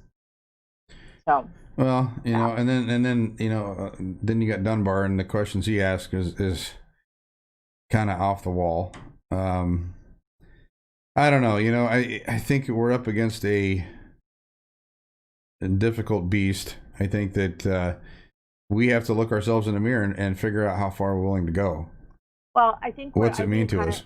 Yeah, I think it kind of just kind of hit me while we've been talking, is that like we aren't going to change their mind. Like, it's just not going to happen. Like, they're not, whatever we do is not going to make them open back up Anchorage. I've conceded to that. I have become one with that idea. So But remind me, what was the Pebble idea? I can't remember even what the hell I told you. oh, you said like have Oh, a little, some kind of a little. yeah, like if okay, so this is the Yeah, tax, I think I okay? remember And now. then we have like hundreds of them, and Yeah, then we'll yeah, like yeah, yeah. when people go up to testify, they'll like leave one up there, and they'll leave one up there, and they'll leave one up there. So when they go to clean, like why are there these, and then there'll be one maybe on the door handle to the That assembly, was a tactic we used or in San Francisco or Sacramento. or something on. You could even leave them on like their car windshield. Yeah, it just becomes a pain in the butt. It doesn't hurt anything. It just becomes a pain in the butt and a nuisance. No word, but but they're not going to change their mind. So we just need to figure out when we look back on this, however many years from now, we can go. We did some good shit. Oh yeah, we made a difference. Well, we at least fought back. We got to a point where we realized. I think I am happy. I'm happy with what I've done. Yep. I am happy with what the people that have done stuff have done. I wish more people would have stood up. I wish that we could have got more people at, like assembly meetings back when they was full open. I wish we could have gotten, more people at rallies and stuff, but it is what it is. I get it. So now it's like, I think the goals got to change. The goals got to change a little bit, and we got to figure out a way to go out with a bang.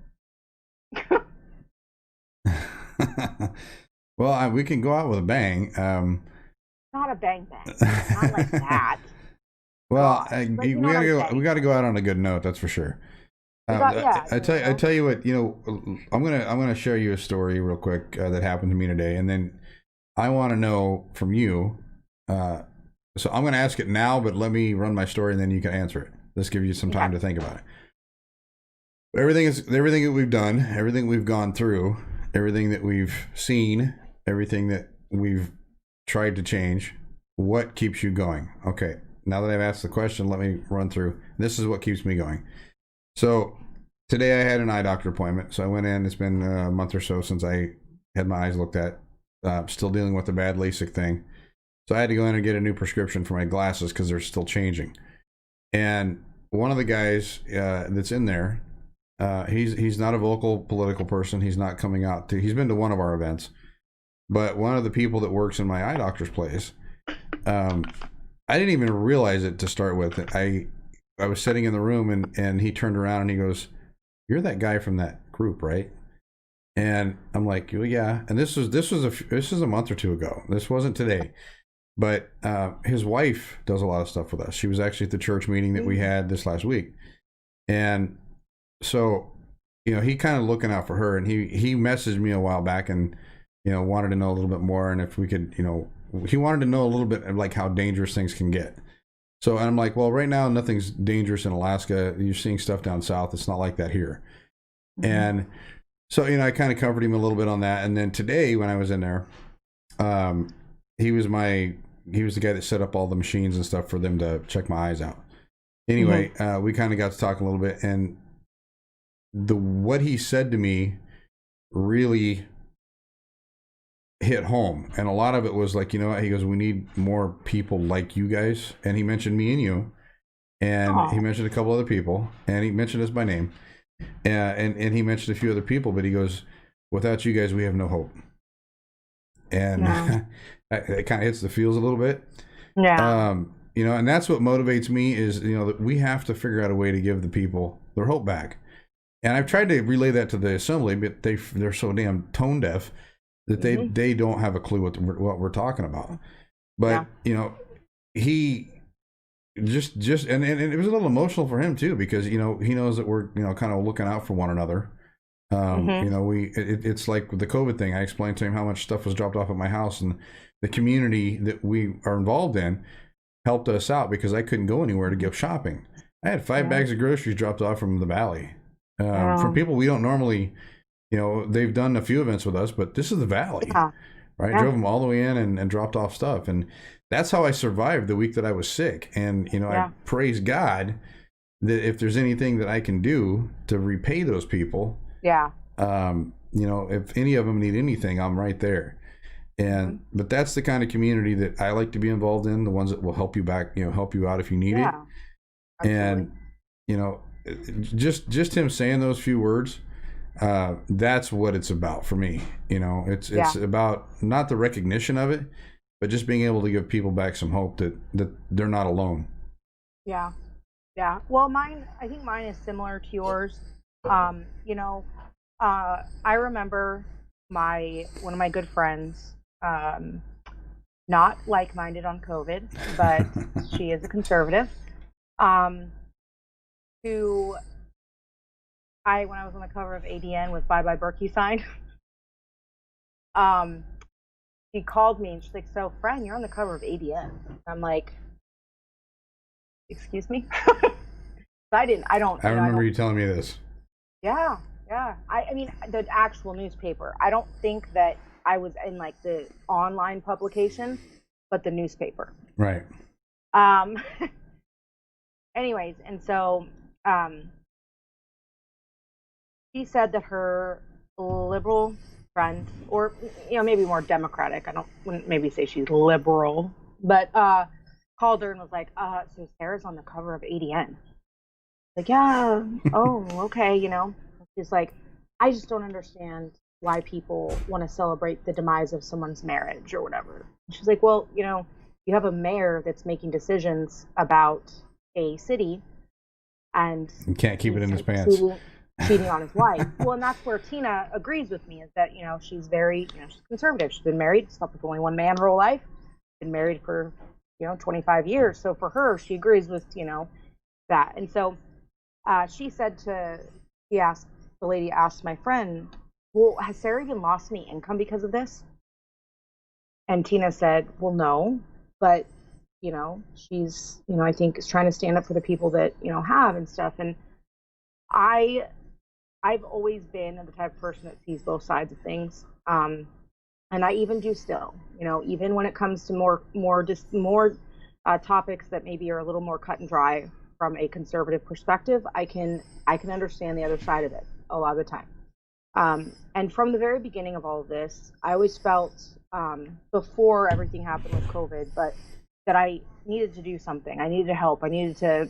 I have to. How can I help? It seems so daunting. And I think for me, is I haven't lost any.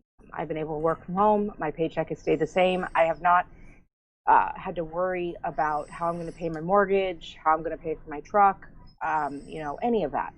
But for me, I think what keeps me going is that we have a community where people that are stressed out about having to figure out how they're going to pay their bills, they're stressed out about, the restaurant they work for being shut down again.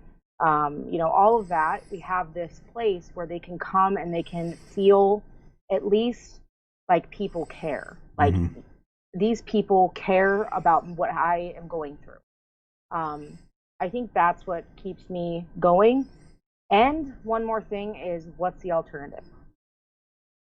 So Truthfully, like it, just laying down, right. So So in my life, I can kind of compare this to.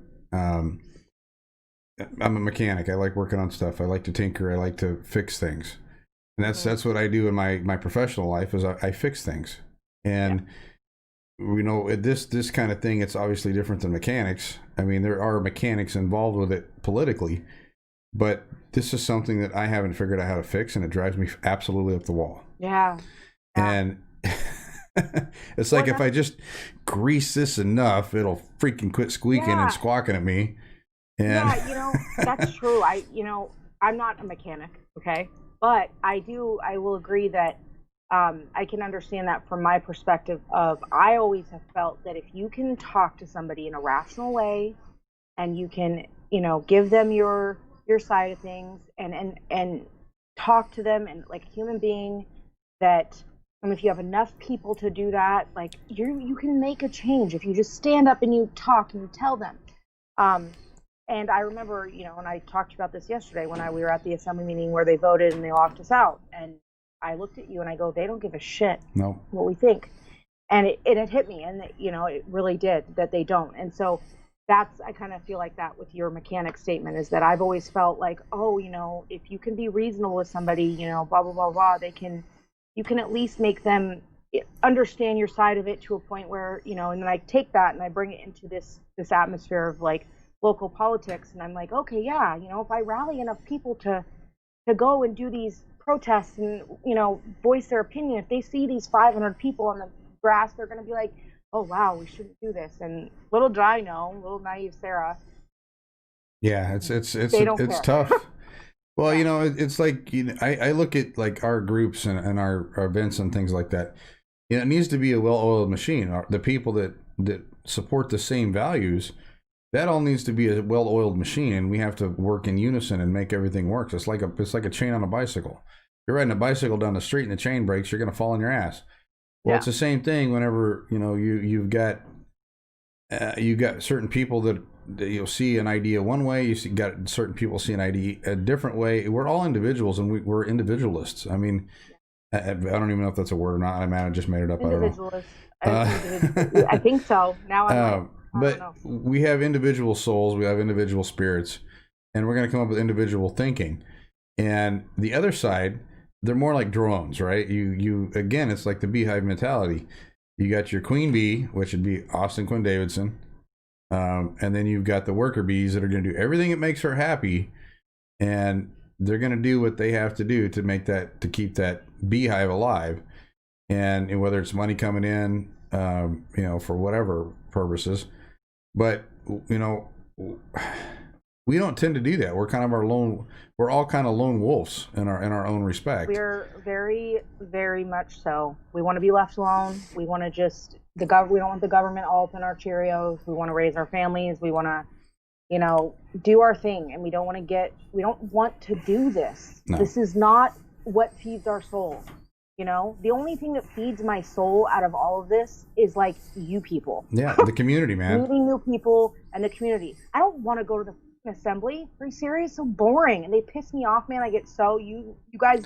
I know the people that I go to the assembly with are like, oh, Sarah's getting tired, because I get emotionally drained. Yep. It's just like they're so obnoxious. I don't want to stand on the corner with signs for 2 hours. I don't want to do that. I mean, it depends on what it's for. Like veterans, yes. Trump and back the blue, yes. But I'm saying like protesting something. Like but that's our problem, is that we have allowed the liberals to kick and scream their way to getting what they want, and they don't compromise. They don't budge an inch, okay? And we always do. I mean, that's what we're doing now. We're technically compromising. Oh, we've been compromising for 10 years, 20 years, 30 years. Yeah. I mean, it's just because, and again, I think because you get down to it, I think it's because you have people that are and it could even, and I'm not suggesting that Democrats don't believe in God and they're not, religious or anything, but I do think you have conservatives generally are more grounded in their religion, their belief in God, and and I think that, the nastiness that you see coming from the left. I mean, just think of like when we have Trump rallies, the guy that came up to you, the two 16-year-old girls that were spitting at us and calling us F off and blah, blah, blah, blah, blah. I mean, I had to talk to a guy the other day. I mean, like, just because of somebody who we want to vote for, they're just vile. A lot of them are, right? Not all of them, obviously. And we don't want to be like that. That's not who we are. And so what's happening is, because we're not doing that, it's allowing them to continue doing what they're doing. And I'm not suggesting we be like that. And that's what I'm saying is like, we're not going to change our minds. We just need to figure out a couple ways I feel that we can do a little civil disobedience and, kind of maybe make a little waves before it's eventually going to get back to normal. I just don't know how, Well, there's a movie quote, and I'll say it and see if you can figure out which movie it's from. We have to decide whether or not we want to die the hero or live long enough to be the villain. And it's the truth. I mean, right now we are the villain. So we've lived longer than we probably should have. So, and I'm saying that not as a factual type statement. It's more of right now what they try and do is they try and portray us as the villains. And I'll give you an example of that. And this happened in California today, actually. I know it was a couple days ago now that I think about it. So a group of guys, some of them I know, went down to a Toys for Tots drive, brought a whole bunch of toys for kids, and it was a police sponsored thing.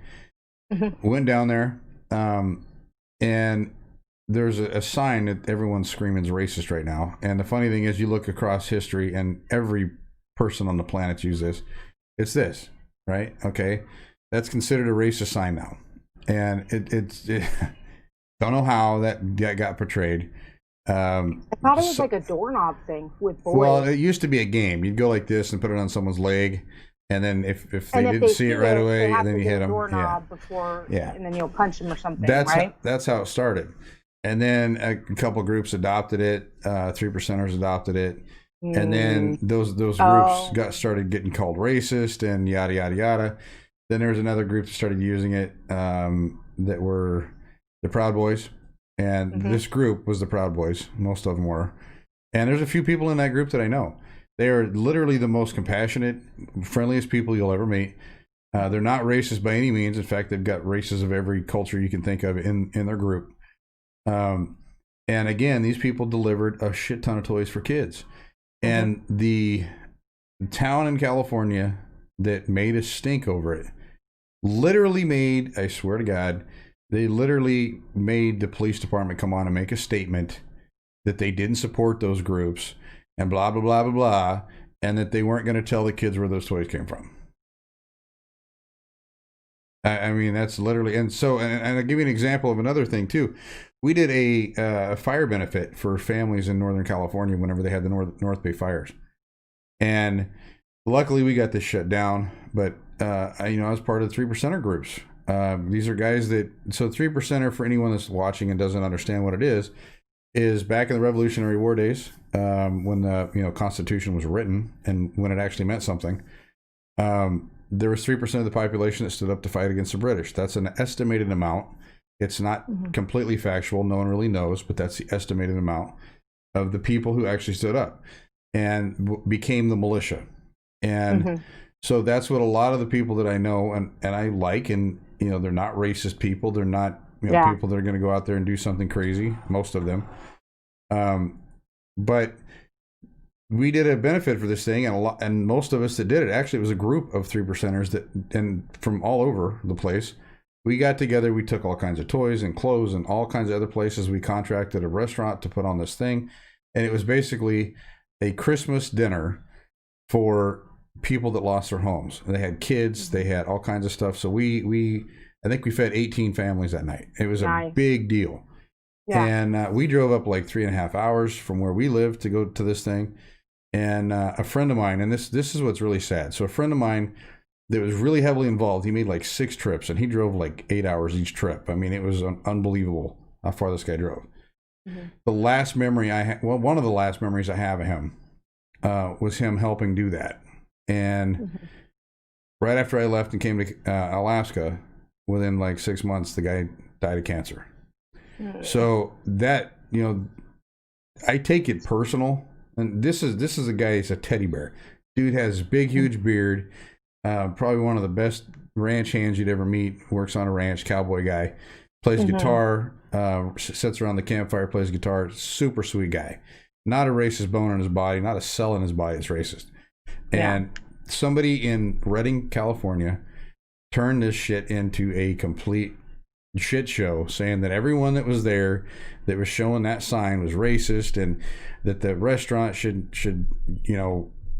come out with a statement on it, and the people that took the stuff from us were racist, and just complete horseshit.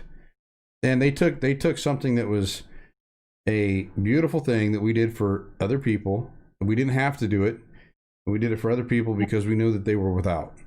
Yeah. And they just turned it around and made a mockery of it. And we were so pissed. Yeah, that's what they do, though. I mean, that's like there's thousands of stories like that. And what has happened is that they've been able to get away with it for so long.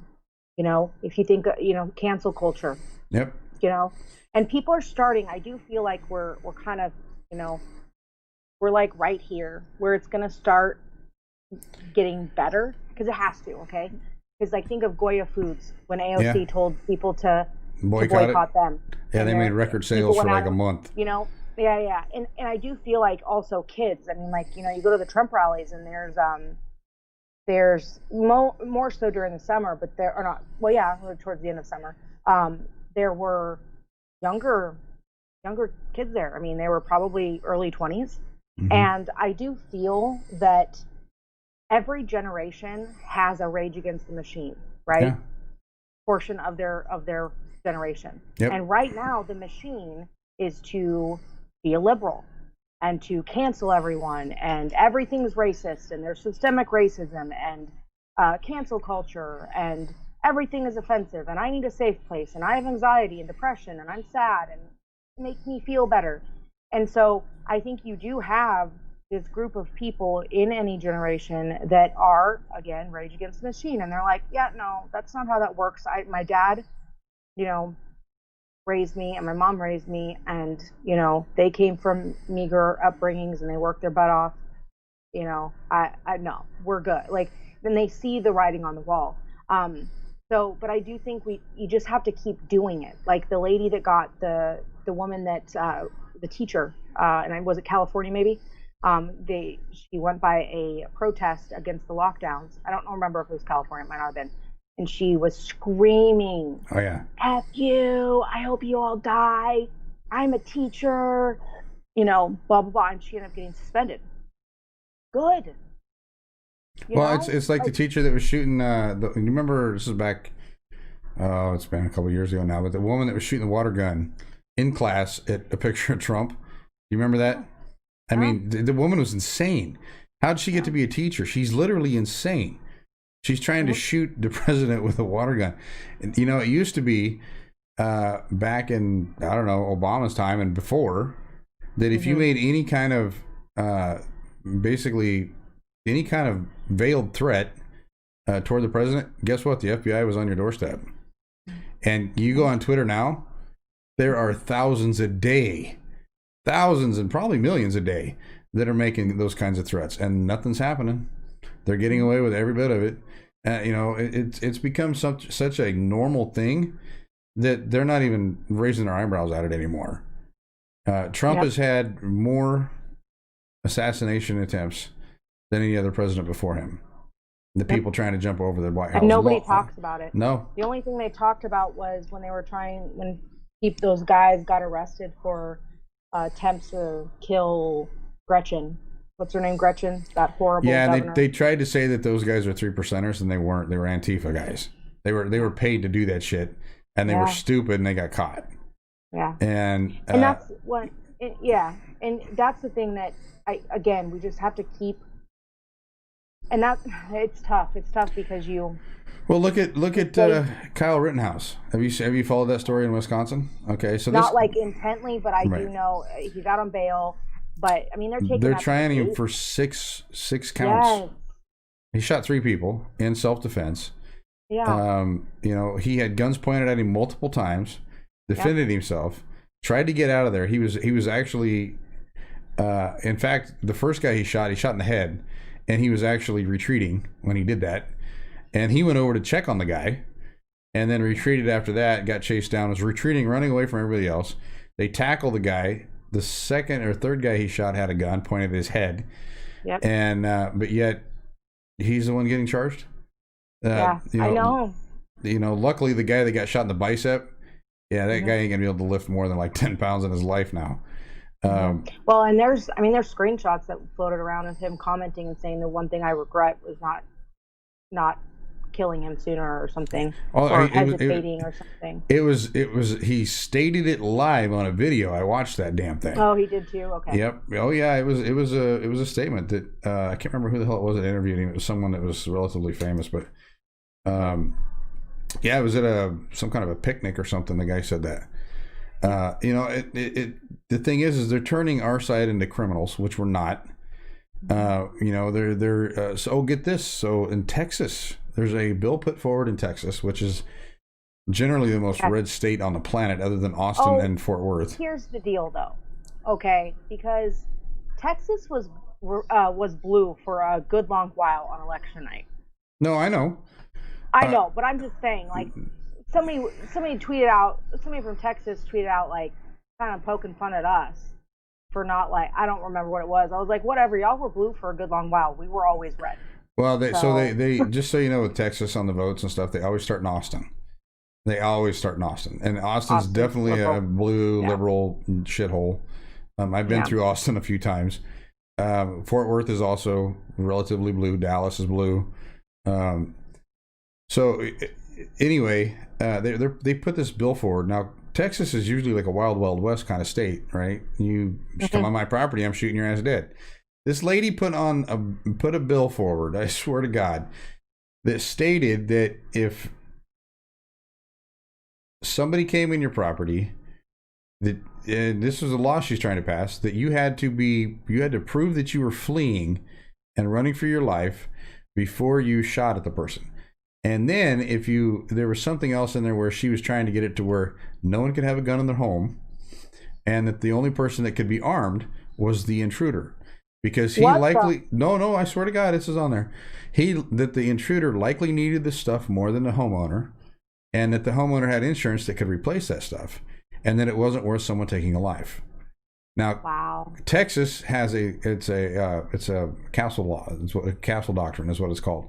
Basically saying if someone steps on your property, it doesn't matter if they step inside your doorway and they're not welcome there, you can shoot them dead. And there's a few other states that have it too, but Texas is way more far-reaching, and you get away with a lot more shit in Texas. I lived in Houston, and everyone I knew carried there. And it's a wild west state. And for them to introduce this and even entertain the idea of this crap this woman's putting forward is a scary proposition. Very. So, Like, and that's part of the, and again, it's the loud minority, like Weddleton said about us. But, well, I think we've proved him wrong when he said that, if we open back up, they just won't show up. We've proved that wrong. yes. And now they're trying to figure out what else to do with us. Well, and that's the thing about Weddleton. You just relit my hate fire for him. I'm not a fan. I've never been like. I'm not suggesting he's on par with Dunbar and Meg and all that. And I appreciate that he talked to me and you and that lady with tall blonde hair. The gym lady. And Rosa. Yes. Yeah. And Rosa. And, I appreciate that because that would never happen from a lot of them. Okay. But that kind of shit is like. Weddleton, it's condescending. It's belittling us. It's just more of that same shit. Like, just if you just let him back in, they'll shut up. It's like we're children. Just give him the tablet. Give him the tablet. You give him the tablet, he'll stop crying. Give him a coloring book. God, it's just like we have a right to be in there. And here's the deal: if the assembly, if everywhere else was shut down. If they had shut down everything else, fine. I think there would be people that still would have fought for it because it's, our constitutional right. But you could go to Target, and inside the assembly, you have to wear a mask. You can go to Target and shop for curtains and get a PS4 and get your little daughter a new bike and buy yoga pants and buy makeup and candles and, hair frillies. But you can't go into an assembly. Yeah, that part doesn't make sense. I just don't know why that. Well, it's like the and I've mentioned this. God, it's like a dead horse, but Target and Cabela's sitting over here. Cabela's has got just as much square footage in their store as Target does, and the difference is the shit that you buy in Target will keep you fed, but the stuff that you buy in Cabela's will keep you warm. You can buy a sleeping bag, you can buy a tent. If you absolutely need something to survive with. You can get it in there. Yeah. If you need a gun to shoot and protect yourself, you can buy it there. You can't buy that shit at Target. You could probably order a dildo online if you need one. But you're not gonna, I've always been kind of more pro pot because my parents were both alcoholics. My brother's an alcoholic. My brother is violent when he drinks hard alcohol. My mother was a binge drinker. I have seen the destruction that alcohol has caused. And when my brother and my dad smoked pot, everything was fine in the world. Okay. So for me, my perspective is a little bit different than some conservatives on like legalizing marijuana and stuff. But with that said, you'd be honest. To be honest with you, a lot of conservatives have come around to the pot idea no, I know because it but grows naturally on the planet. I mean, how can you? yeah, I don't smoke it. I mean, yeah. I work in a business that does sell it, but I don't partake. I don't, maybe once in like, every 10 years I might take a drag off something, but depends on how froggy I'm feeling and how much I've drank. Yeah. Oh God, I can never mix the two. Oh, The last that's time I even tried more to fun. mix the two, I was like 25 years old, and I ended up throwing up in the bathtub. And you want the world to slow down a little bit? Drink about 3 shots of Crown and Coke and then go out and smoke a bowl. No, it I doesn't tell you slow what. down. It Oh, ends. yeah. Not sleeping. Vomiting. I can tell you a story. So the last time I actually got stoned was when I lived up here, and I had a friend of mine out in the valley, and his brother had sent him some stuff or gave him some stuff for Christmas, and I was working actually in Wasilla, and it's been a long time ago now that I think about this. So. Yeah, we were in a bar out there called Fish Heads, and we used to bowl league. Oh, I remember Fish Heads. Yeah, Fish Heads was a blast. So we used to bowl league, and then we'd go into the bar and would stay there till like 2 o'clock in the morning and go home. And it was usually on a Friday night. So my buddy Brian at the time goes, "Hey, dude, we smoked cigarettes back then, so it was nothing for us to step outside and smoke." Yeah. So he's like, "Hey, dude, you gotta come out and smoke this bowl with me." I'm like, "Dude, I don't really smoke that stuff." He goes, "Oh, you got it. It's Christmas, man. You got to come out and smoke this with me." I'm like, "Okay, you twisted my arm, right?" Yeah. So, and we already had 2 or 3 shots of Crown and beers and shit like that. So I'm like, "All right, I'll go out there and smoke some with you." So now, keep in mind, drinking out there was no big deal. A lot of people see me drink out there, and it wasn't a lot. I wasn't often, but with my buddies, I'd drink a beer or two, and sometimes I'd throw a shot or two in there. Well, that so happened that night. I had a bunch of junior bowlers that stuck around and bowled our Rockin' Bowl. And then after the Rockin' Bowl, sometimes I would go out and I'd coach them because their parents would let them stay there. It was in the summertime. There wasn't nothing else to do, so they would stay out there. It was daylight and stuff. So anyway, I remembered going to this guy's car, and he lit this thing up, and I was still smoking a cigarette when we got in the car, and he goes, "All right, take a drag of your cigarette and then take a long drag of this." I'm like, "All right." He goes, "Use a cigarette to open your lungs up. Take a big hit." And I'm like, "Okay." I remember doing that, and I never could stand the smell of pot. It made my eyes water and made my mouth dry and all kinds of bad stuff, made my nose run. So I did it, and from the time I didn't feel anything right away. From the time we got from his truck to the door, I remember my arm going out for the door, and my arm just kept going. Then I felt my hand hit the doorknob, and I pulled the door, and it just kept going. And it's like literally I like went into a whole nother different dimension. Everything slowed down, and then I went out and was checking on the kids that were bowling because I had to shut their lanes and stuff down, and they're over there talking to me about this, that, and the other. And I remember thinking, is my mouth moving? I don't know if my mouth's moving. Did I say that out loud? Yeah.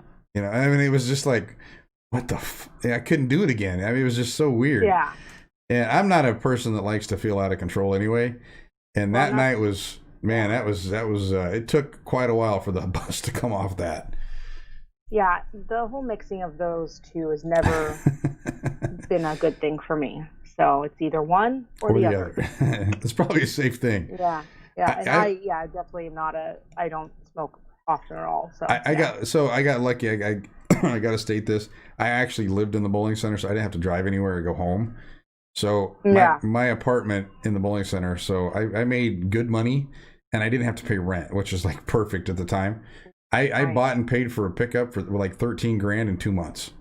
Yeah. And I started off with zero. So yeah. Anyway, so I'd walk out of the bar. I would go behind our snack bar, and my apartment was there. I had a hot tub, jacuzzi, whatever you want to say. I had the whole thing, shebang, set up. And yeah, so that was a night that I'll never forget. It's when you learn from. Yeah, no, that's lessons learned, for sure. But the conservatives in general, especially like middle of the road conservatives, their take on pot anymore is it grows on the planet. Yeah. How can you tax a weed essentially? Yeah.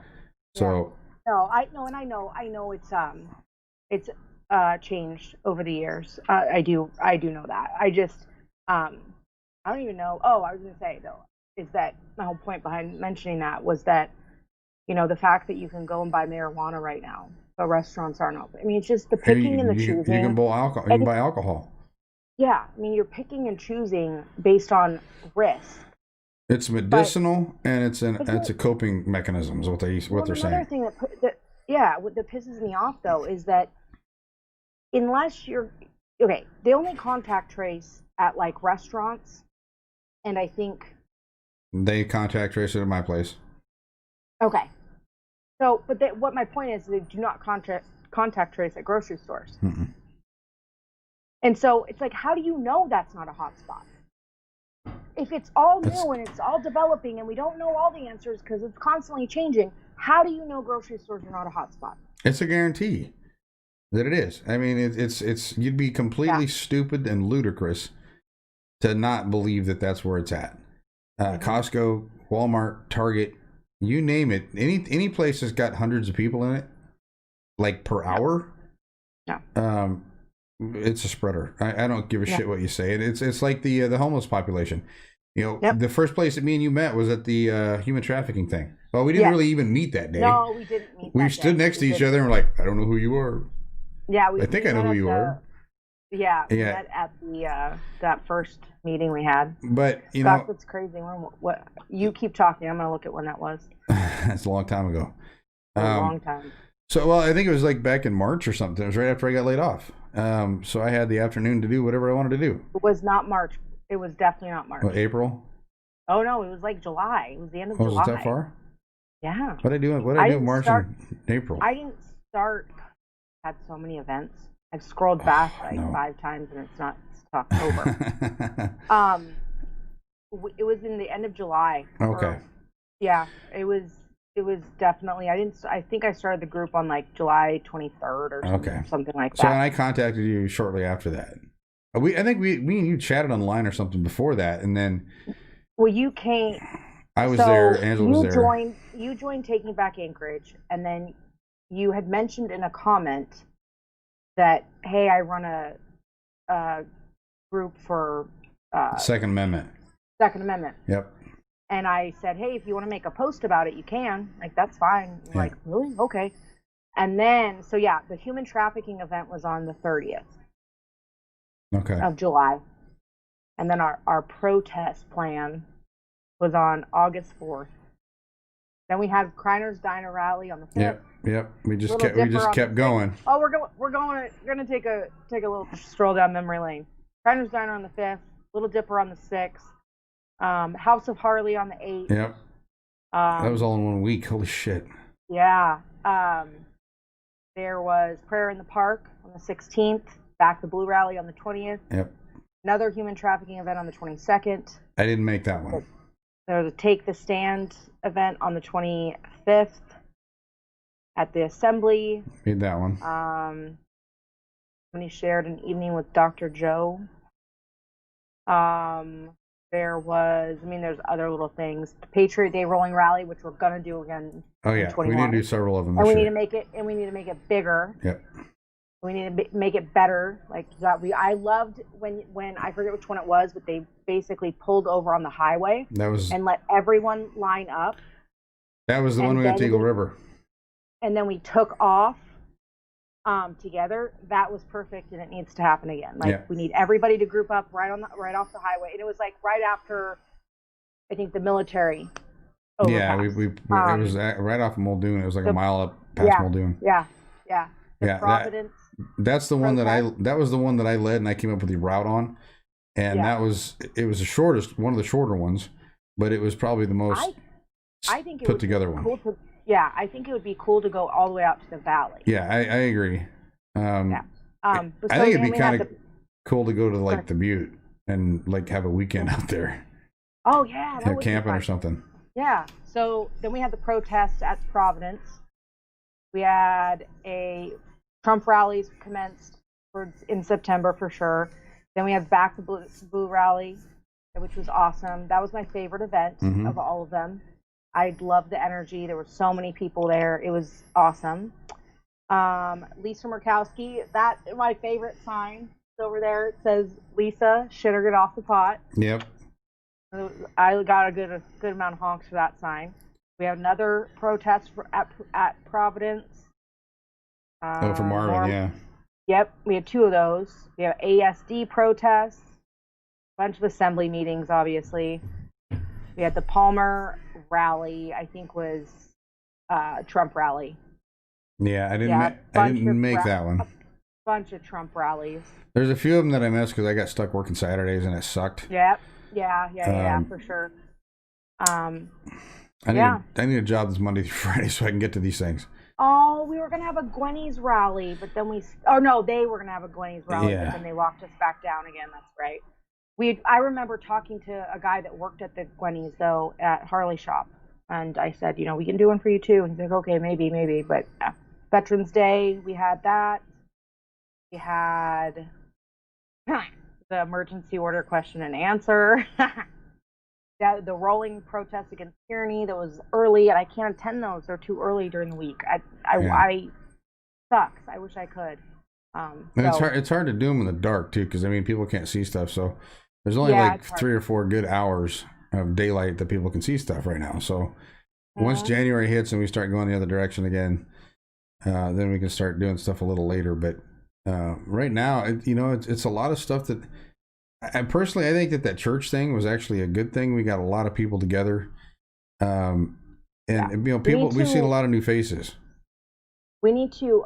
So I am running out of battery life. I have like 7% left, so we just have to wrap it up. But right. I do think I need to get a new phone. My battery is not very good anymore. But I also don't want to pay for a new phone. But I do think we need to get a group of people together to talk about. The fact that we're not going to change our mind.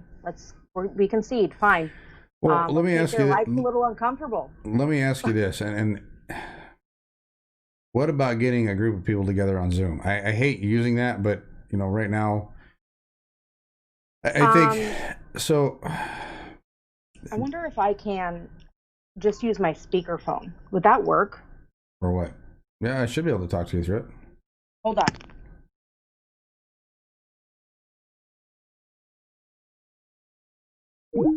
She hung up on me. Oh my God. Let's see if I can call her back. She hung up on me. What the hell?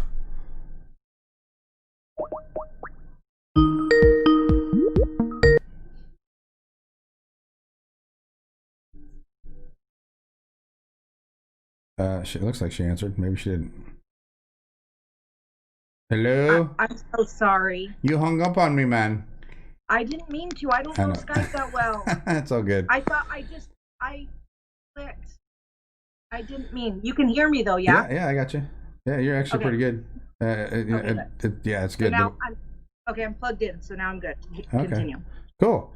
Sorry. I think maybe having like a, I think we can utilize Zoom. I don't want to do it all the time, but I think utilizing Zoom is a good thing. And here's the reason I say that. So we can get a group of people together. And we can actually get a John Weddleton or maybe a Dave Bronson or Mike Robbins or someone like that to come to them, and just pass along ideas. Hopefully, one of those 2 guys is going to be our next mayor, whoever it is. It remains to be seen right now. But hopefully, one of those 2 guys ends up being our mayor, because it'll end up being a lot better than Dunbar. But I think that. Having a community that can get together, whether it's at a church, whether it's at a Zoom or whatever, we have to continue to keep talking and coming up with different things. I would like to see more participation from the public, but it is what it is. I kind of feel like we could just meet somewhere in the valley. We could probably do that. There's a restaurant out there that I know one group meets at. Well, and also, you meet out in the valley, even if you meet at a restaurant and see if you can use their banquet room, like where we met for the Dan Sullivan thing. Yeah. You know, and I mean, is it a good plan to like include mayoral candidates in our I don't know. plans? I mean, No, you know what I'm saying. no, I mean, get it. Yeah. Yeah, I don't want to hurt their campaign at all. Yeah. And I don't think we would. I think that, if they, the thing is, I'm going to fight for either one of them, honestly, right now. Yeah. I mean, I'm not going to, anybody that's conservative and I think it's going to help the city, I'll fight for. And anyone that's against the city, I'm going to go in and I'm going to, do what I can to change their mind to where they'll fight for the city. Unfortunately, some are more prone to do that than others, but I think that us getting together and having discussions and stuff, no matter what platform it's on, whether it's in person or Zoom or this or whatever, is helpful because it continues the conversation on whatever it is topic we need to talk about. And I feel like if we reached out to the people that we know would be interested without question, and that small group of people, we meet, like 10, 15 people, maybe a little bit more, to talk about it. I think I prefer in person personally, but just because Zoom is cool, but technology can get in the way of, right. Like, oh, I want to talk now. You want to talk? It's a little different than in person. But you get a small group of people, and then maybe it's okay. These are our ideas.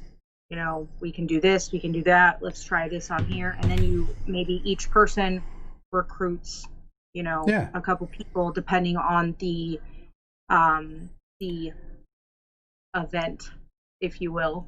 My thing is no matter how we do it, whether it's here in person, whatever, I just want to be able to hang out with my friends. I want to be able to hang out with the people that I enjoy hanging out with, come up with different ideas that will benefit us all. And, hopefully, barring the shit hitting the fan one way or the other, we end up surviving it all together. So. Yeah, I think the goal has changed for me. What's the goal? Burn it down? Not burn it down. I just feel like I now, in this whatever, hour and a half, 2 hour, however long we've been on the phone. Holy smoke. Time goes by so fast when we do these. 2.5 hours. I've realized, I've come to. No wonder we only have like 4 people watching us. Yeah. Everyone's in bed. I've come to the, not realization, but I've conceded to the fact that we are never going to change their mind. No, I think we have tried everything we possibly could.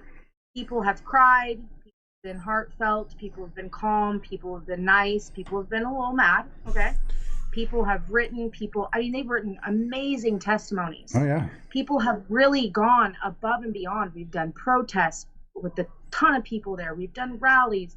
We have done everything we possibly can to try to convince them to change their mind and open back up Anchorage. And all they've done is closed it back down time and time again. So we're not going to change their mind. So the goal is for me is that years from now, looking back at this, can I at least go, you know what? I'm proud of how I fought back. And maybe the way I fight back isn't necessarily trying to convince them to change their mind, but maybe it's at least broadcasting in different ways how much they suck. I'm down with that. We can do that. So I was kind of thinking something for the summer. And bear with me on this. Now, hopefully in the summertime, they're saying like middle of 2021, but hopefully in the summertime, we can kind of get back to somewhat normal. It would be nice if we could get a group of people, me, you, and maybe Angela and a few other people, and make a trip to Juneau and create some issues down there. I've never been down there. Maybe go down there for a weekend or, in the middle of the week or something like that, get some time off and go down for a couple days. Um, I know that I just kind of looking online and stuff a while back. They have some really nice like rentals that you can rent for a few days, and I have you to get, be huh?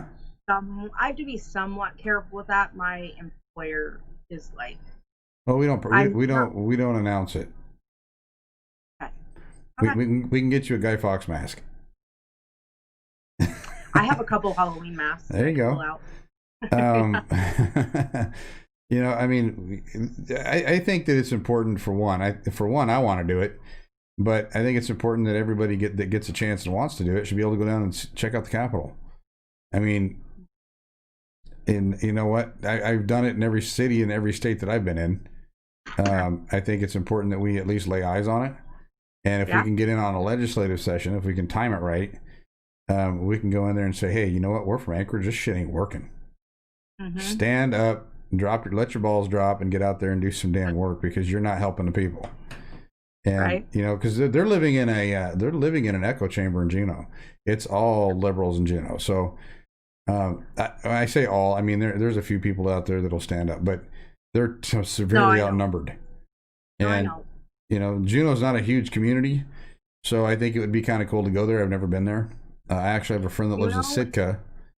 yeah, Juneau is beautiful. On a summer day when it's sunny, it rivals a lot of places. I mean, it's just gorgeous. But it just rains a lot, so when you get a sunny day, maybe that's why it's so much prettier because you're used to all the rain. Um, but yeah, no, Juneau's cool. It's not bad. I could never live there. You couldn't pay me enough money. I You're remember stuck there. my employer, Sarah, what do you think about? Nope. If they didn't have a branch manager down there, I go nope. And she was like, well, what if nope? Not What a if chance. nope? Not gonna happen. Like I can't live there. At the time I didn't know it, but there's too many liberals Oh, there. yeah. B, they're rude. There's a lot of rude people there. I have had some of the worst. No, 90% of the bad service I have received has been in Juneau because I used to go there a lot for work. Like, um, I've probably been to Juneau 30 times or so, and the worst service. I mean, I could tell stories upon stories, just horrible. Um, the level in what's interesting about Juneau is our capital, and so you're like, this is the service that the capital gives, and it's a smaller community. You go out to like the valley, you get much better service out there, and it's about the same amount of people. It's like, well, I don't know what gives. They just all have attitudes. I don't know. Um, but yeah, no, Juneau's beautiful, and it's cool to visit. I have a couple of good friends there, and but it is, it's pretty, but that's about as far as I take it. It's weird about coming back up here. So being gone for 10 years and then coming back, and the one thing I told Angela when we got up here, I said, you rarely see anybody out on the street. Now, in the assembly, it's different because you're dealing with people that have a completely different mindset. But when you're out on the street and you're passing people and you're walking by people in the street, I have yet, and I swear to God, this is the truth, I have yet to have a rude person going in and out of a store with or without a mask on, in my case. Where? Any store. Here? Here in town, in Anchorage. Yep. Yeah. I have yet to have anyone be rude to me. Maybe I don't know if it has something to do with my size. I don't know. I'm not huge, but I'm a big guy. Maybe it's how I mask go to stores. Not I mean, well. I do now for Angela. Before COVID. Yeah. No. I mean, before we caught it, I didn't all the time. Yeah. And to be honest with you, and I have been much more since she got really sick, and that worries me a little bit, and I do it for her comfort and her mental state. She doesn't want to get sick again, so you do it because you chose to do it. Yes, it's my choice. Let me have it. If I want to make sure my wife is fine and it eases her mind, I'll do it.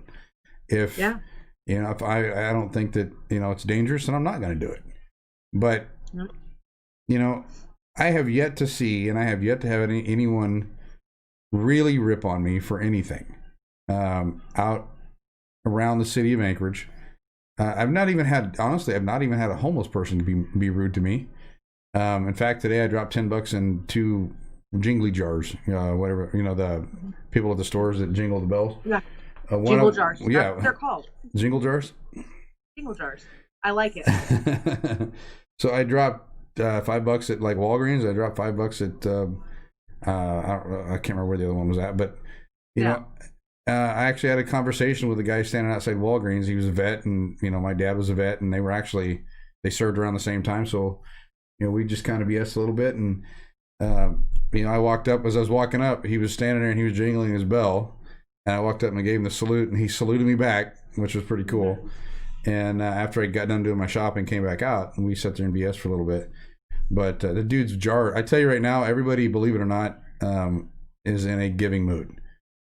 His bucket was full. The one actually at Cars was full that I dropped some money in last night. And, and I'm not working, so $5 is a lot. But you know what? Those people need it worse than I do. I have a roof over my head. Yeah. And I'll help them out where I can. But yeah. I still feel, and this is the way I was. I actually had more people in the Valley, believe it or not, that was rude to me when I lived here before than I ever had in Anchorage. And it's weird, but I had more friends and like more people that I would go out and do events with, and not necessarily political stuff because I didn't do it back then, but bowling events or going out and going shooting and things like that. I had more close friends that come to the house and stuff. But I'm gaining that here in Anchorage finally, and it feels good, and it feels like I'm home. It's been a long time since I felt like I was home. Yeah. This to me feels like home, even though we're putting up with a bunch of crap and a bunch of BS and stuff from the assembly. To me, this is home. Well, I told a friend who lives out in Palmer, he's just now getting active with the assembly out there because of the mask mandate. And,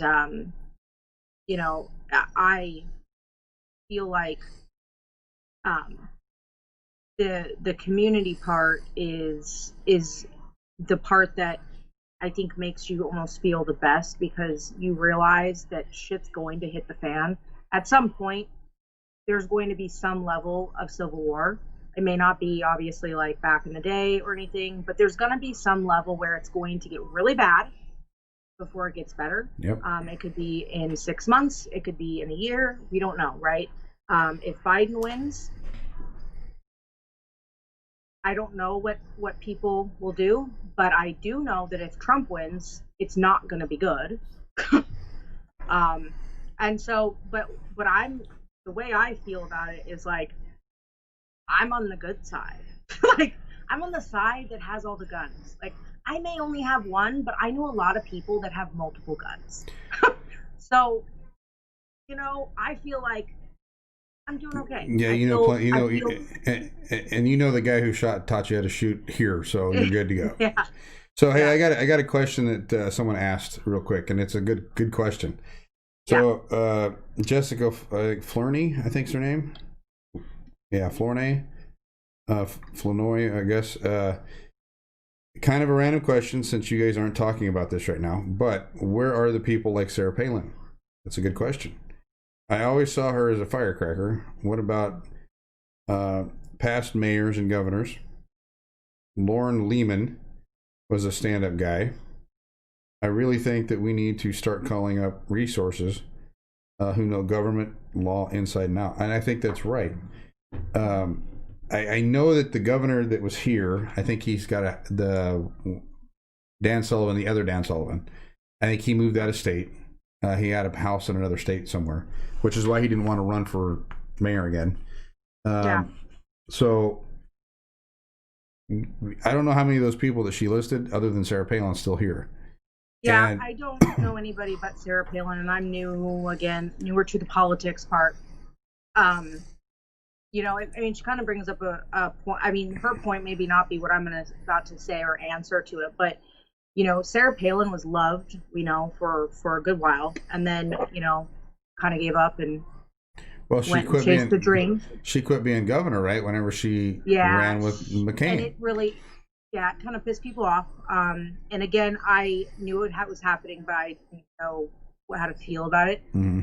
I believe, and I said this at that Dan Sullivan, when we crashed Dan Sullivan's event, dinner event, but I believe that Donald Trump and I know Sarah Palin even maybe a little bit kind of, but you have these people like you said, Firecracker, that broke the mold. I think that people more and more, because there's so much fakeness out there with media and realizing the things that are being uncovered about how deep the bad goes with regard to the government, I believe that people can rally and want to rally behind good candidates that have a good heart and a good mind, but have conviction, but also a good character and integrity. And I think the people that are scared about running because, well, yeah, but I have a pass. It's like, I don't think that kind of stuff matters as much as it did 20, 30, 40 years ago. I think that if you are a good person and you're going into it for the right reasons because you want to make actual change, and you're honest about what you did in your past, I think anybody can get in there. The problem that we have, I think, with that is convincing people to do it, and also the cancel culture side of it. Dragging up all the dirt. Right. But like I've said to you, I think a couple times, or a couple other people, is once we know somebody's going in for it and they're going to run for any type of office, we need to assemble a army behind them. Yeah, team, big team. That just as soon as somebody, here's the deal, okay? Perfect example. If you go to Taking Back Anchorage's page, okay, and you go to the events page of Taking Back Anchorage, and you go and you look at the event for Felix Rivera, okay, the one where they're trying to get money for him, okay, and where people are going to crash it and it's going to be awesome. So if you go to that and you open it up and you scroll all the way to the bottom, at the very bottom, it shows that Meg Zalatel shared the event. Mm-hmm. And of course, now, because I'm on my desktop, I can't see that like I can on my phone. But hold on, because I know she shared it here recently. If you go into the section, the comment section, oh, it's not even on there. Dang it. Anyways, if you go into the comment section and you look, okay, there is a woman in there that actually ended up friend requesting, and she friend requested a bunch of other conservatives too, because the comment section on that event is just pretty much like shitting on Felix, okay? And all she kept doing, okay, is replying, and saying, "Are you in every comment? Are you in District 4? Are you in District 4? I've seen that too. Are you in District 4? And on, okay? She was trying to talk people out of signing for it. Yes. Oh, no. Okay. Oh, here it is. I found it. Okay. So I went on there because I was like, what is this lady like doing? Why is she annoying? Like, blah, blah.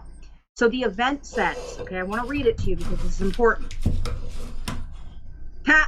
Host permissions for this event have been turned off for guests. The post you'll yeah. Couldn't take the heat. Okay.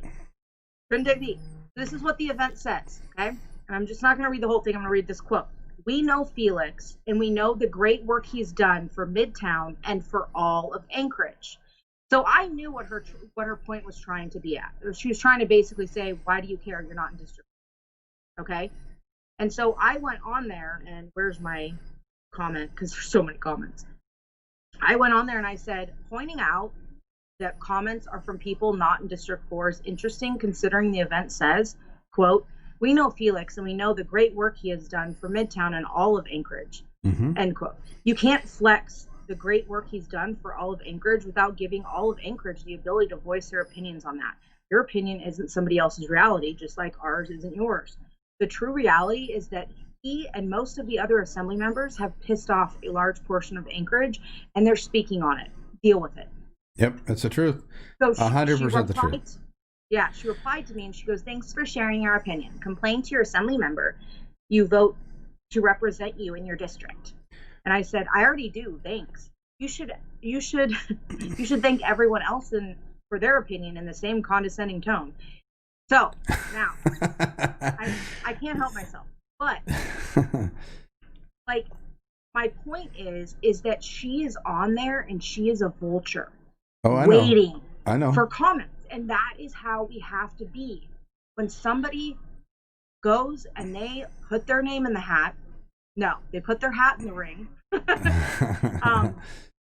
We have got to be backing them up in comment sections, and maybe that's where we need to form, like, people are like, well, how can I help? I can't really go to assembly meetings. I can't really. Okay, you are a homemaker, dude. You want to be the comment police on posts, because that I think we need to start. There's that quote that I read you yesterday that basically, it was from Braveheart. Okay, I took 2 nights and I watched Braveheart for the first time in like 6 years, and now I'm like completely obsessed with it again because it hits different now. But there's a quote, there's a part in it where one guy's dad says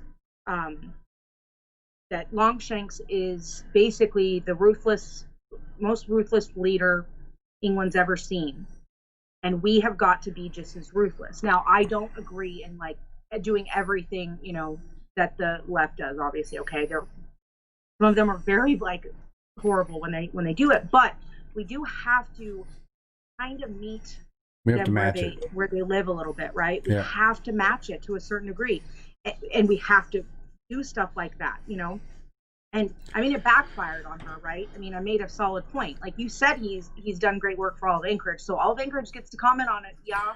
Well, here's so, No, here's the thing, and I think, this is, Trump taught us a lot. I'll be honest with you. So there is no person on the planet that campaigns like Trump does when he's out on the stump. I mean, the dude can do like 10 rallies in like 4 days. I mean, the guy's he's a friggin' machine.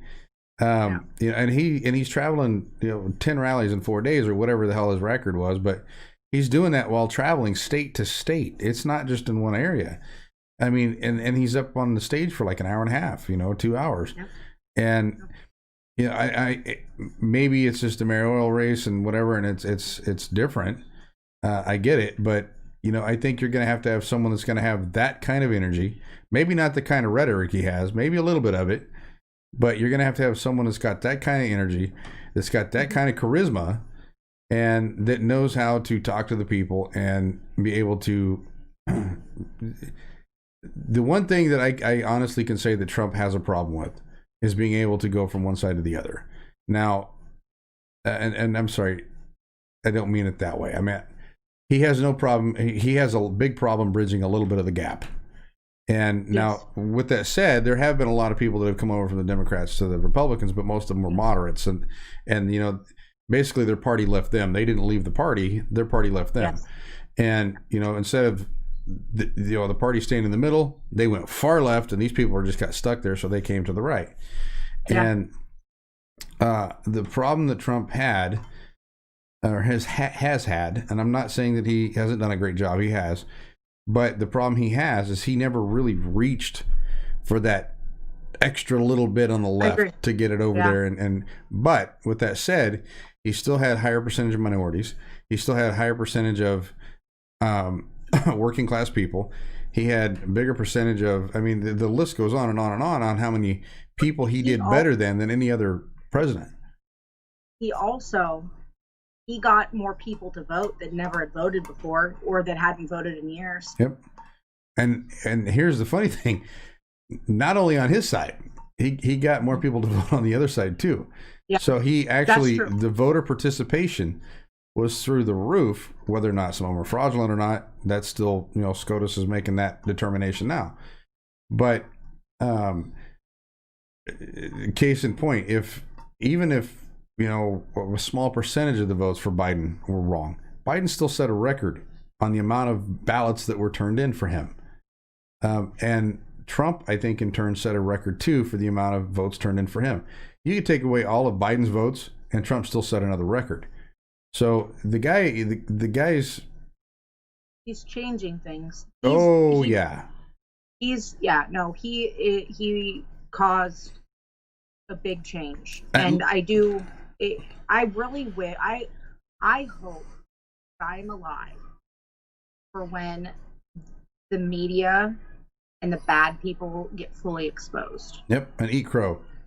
I like to say when they eat crow and they have to either shut it down or they have to change their formats or they have to do something. Well, yeah, and I remember back in the day, you know, even when I was a little girl, when the news was like, you know, today at a store, a woman was shoplifting and the cops came and arrested her, and she will be in jail for the next 48 hours until she gets arraigned. Mm-hmm. Okay. And now it's not just, it was used to be giving the information and then you made your decision or you whatever. Now it's kind of, it's being twisted. I mean, the headlines on things, you know, like I've seen a couple like headlines where it's like, you know, the words they choose it's to leave it up for interpretation. And not just leave it up for interpretation, but also adjust how you take that information.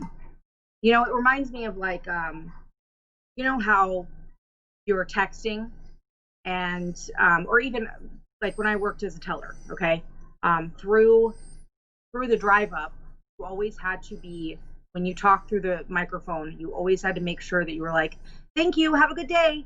Even like more so than you thought, almost a little fake, mm-hmm. because on the other end, it sounded like, thank you, have a good day. Right.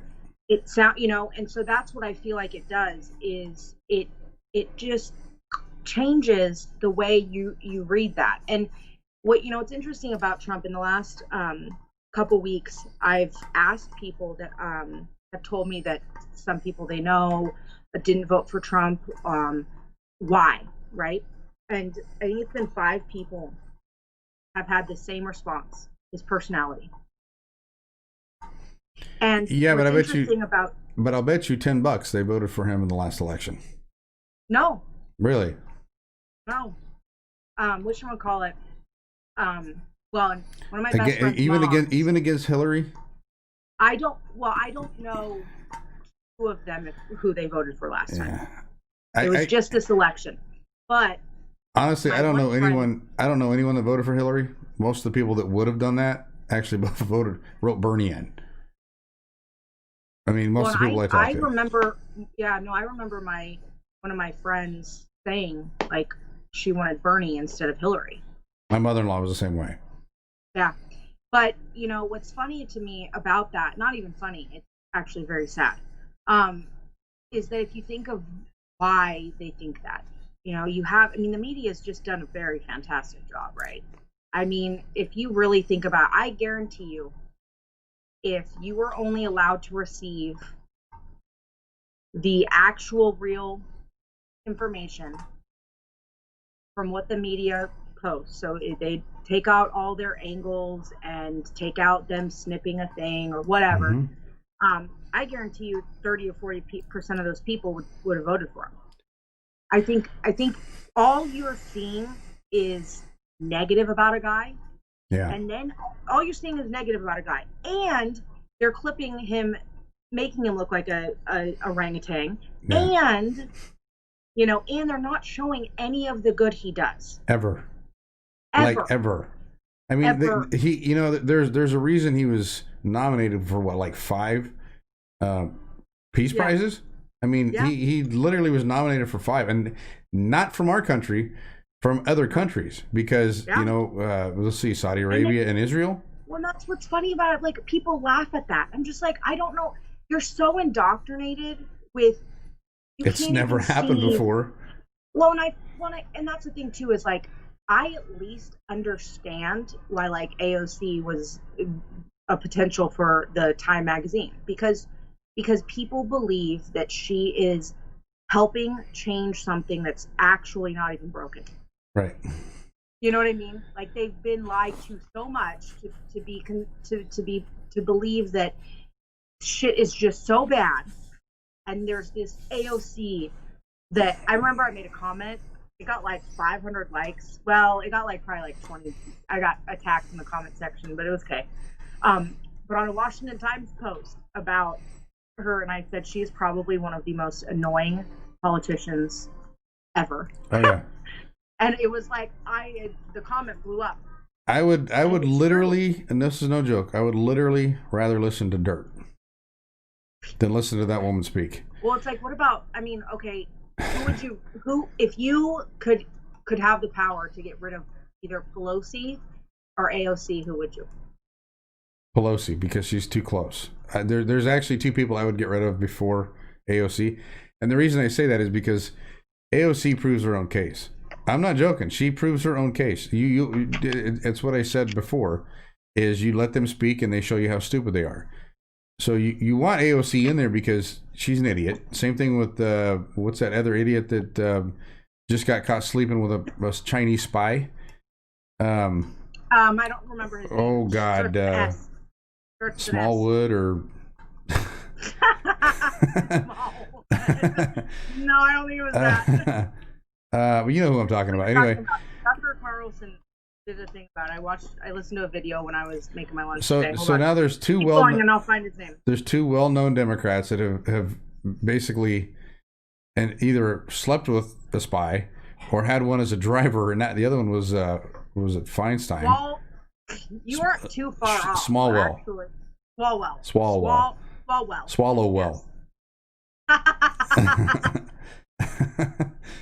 Well, you got Camel Toe, then you got the fake Indian. Right. I'm really surprised that and he probably would have gotten a lot of trouble for that. I'm really surprised that Trump couldn't have come up with a better name for Kamala. Camel Toe is the perfect name. I mean, Camel Toe hairy ass. So much trouble for it though. Camel Toe hairy ass. I mean, okay, we're getting a little crazy, but no, I mean, so you've got two well-known Democratic senators with Swalwell and Feinstein. Feinstein had a driver that was a Chinese spy for how many years? Yeah. And then you have Swalwell that just now gets caught sleeping with the enemy, essentially. Yep. And there's no outrage that we have the Chinese over here. I can't fathom. One of the things that kills me is, so even when we were back in the Cold War days, back in the 80s, and we had Reagan and all that kind of stuff happen, even the Democrats were against communism. I mean, the entire country was against communism. It's like, oh, that dirty commie. That's how people talk back then. And now they're wanting it for our own country. What changed so much that you can go from hating a political system to wanting to adopt it for yourself, even though that system is a complete failed system and has never succeeded anywhere? Now you can argue that it succeeded in China, but look how the people in China have to live. I mean, they're literally, unless you're the richest of the rich, and you are very, very well off, or you're born in the right family, you're literally living in a shoebox on top of someone else. I mean, it's crazy. And and then if you're in another country like Venezuela, where they have a dictator that won't give up his presidency to a voted-in president, and then you got you could say North Korea. You could just keep going on down the list and see the dictators and stuff, and it boggles my mind that there was somebody that said, like, you go to Venezuela and you see people, or I forget which country it was. I can't remember. It was a socialist country though. He said you only see people in America wearing T-shirts of their leader here, okay? But you go to that country and nobody wears their T-shirt with their leader on it. They actually wear American flag T-shirts. Same thing with Hong Kong. So, if you look at the COVID stuff, so Hong Kong, and a lot of people over here don't know because they didn't follow any of the stories over there. Hong Kong was actually ran and managed by the UK for a while, and I can't remember exactly which part of that country ran it, but China wanted it back. So whenever they were going back and forth over this, the people of Hong Kong rebelled, and I mean there was millions of them. Out in the streets, and they were using improvised weapons to try and fend off the troops and shit. And then COVID hit, which was the perfect storm to get these people back in their homes. And not only did they get them back in their homes, but the military went in and freaking welded them in their houses, welded them in their apartments. Most of their doors are steel. They welded them in there so they couldn't leave. So the protests that we've seen for 2, 3, 4, 5 months that happened literally stopped like overnight because the people there got scared. And now they're starting to become protests again here or there, and it's starting to pop back up. And I'm waiting for the next major incident to happen to quell them back down, to shut them back down.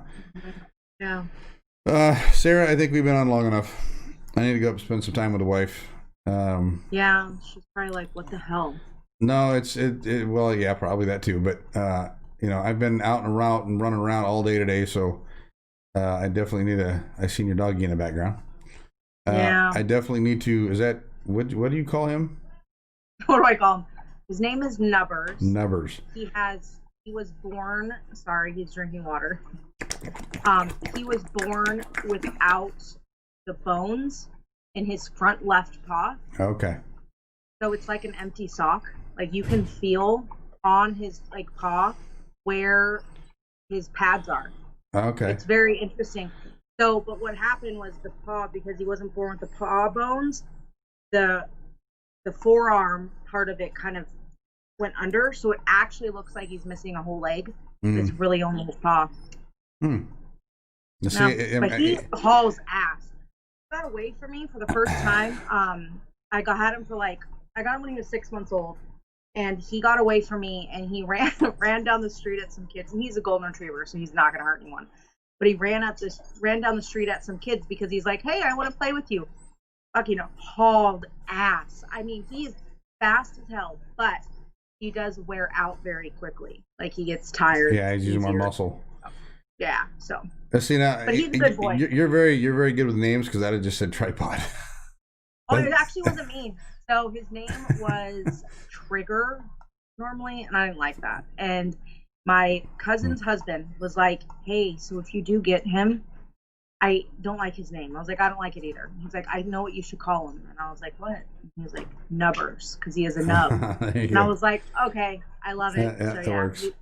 And if people are like, oh, but that's mean. I'm like, it's not mean. It's like putting glitter on an eye patch. He doesn't know. No. Yeah. Well.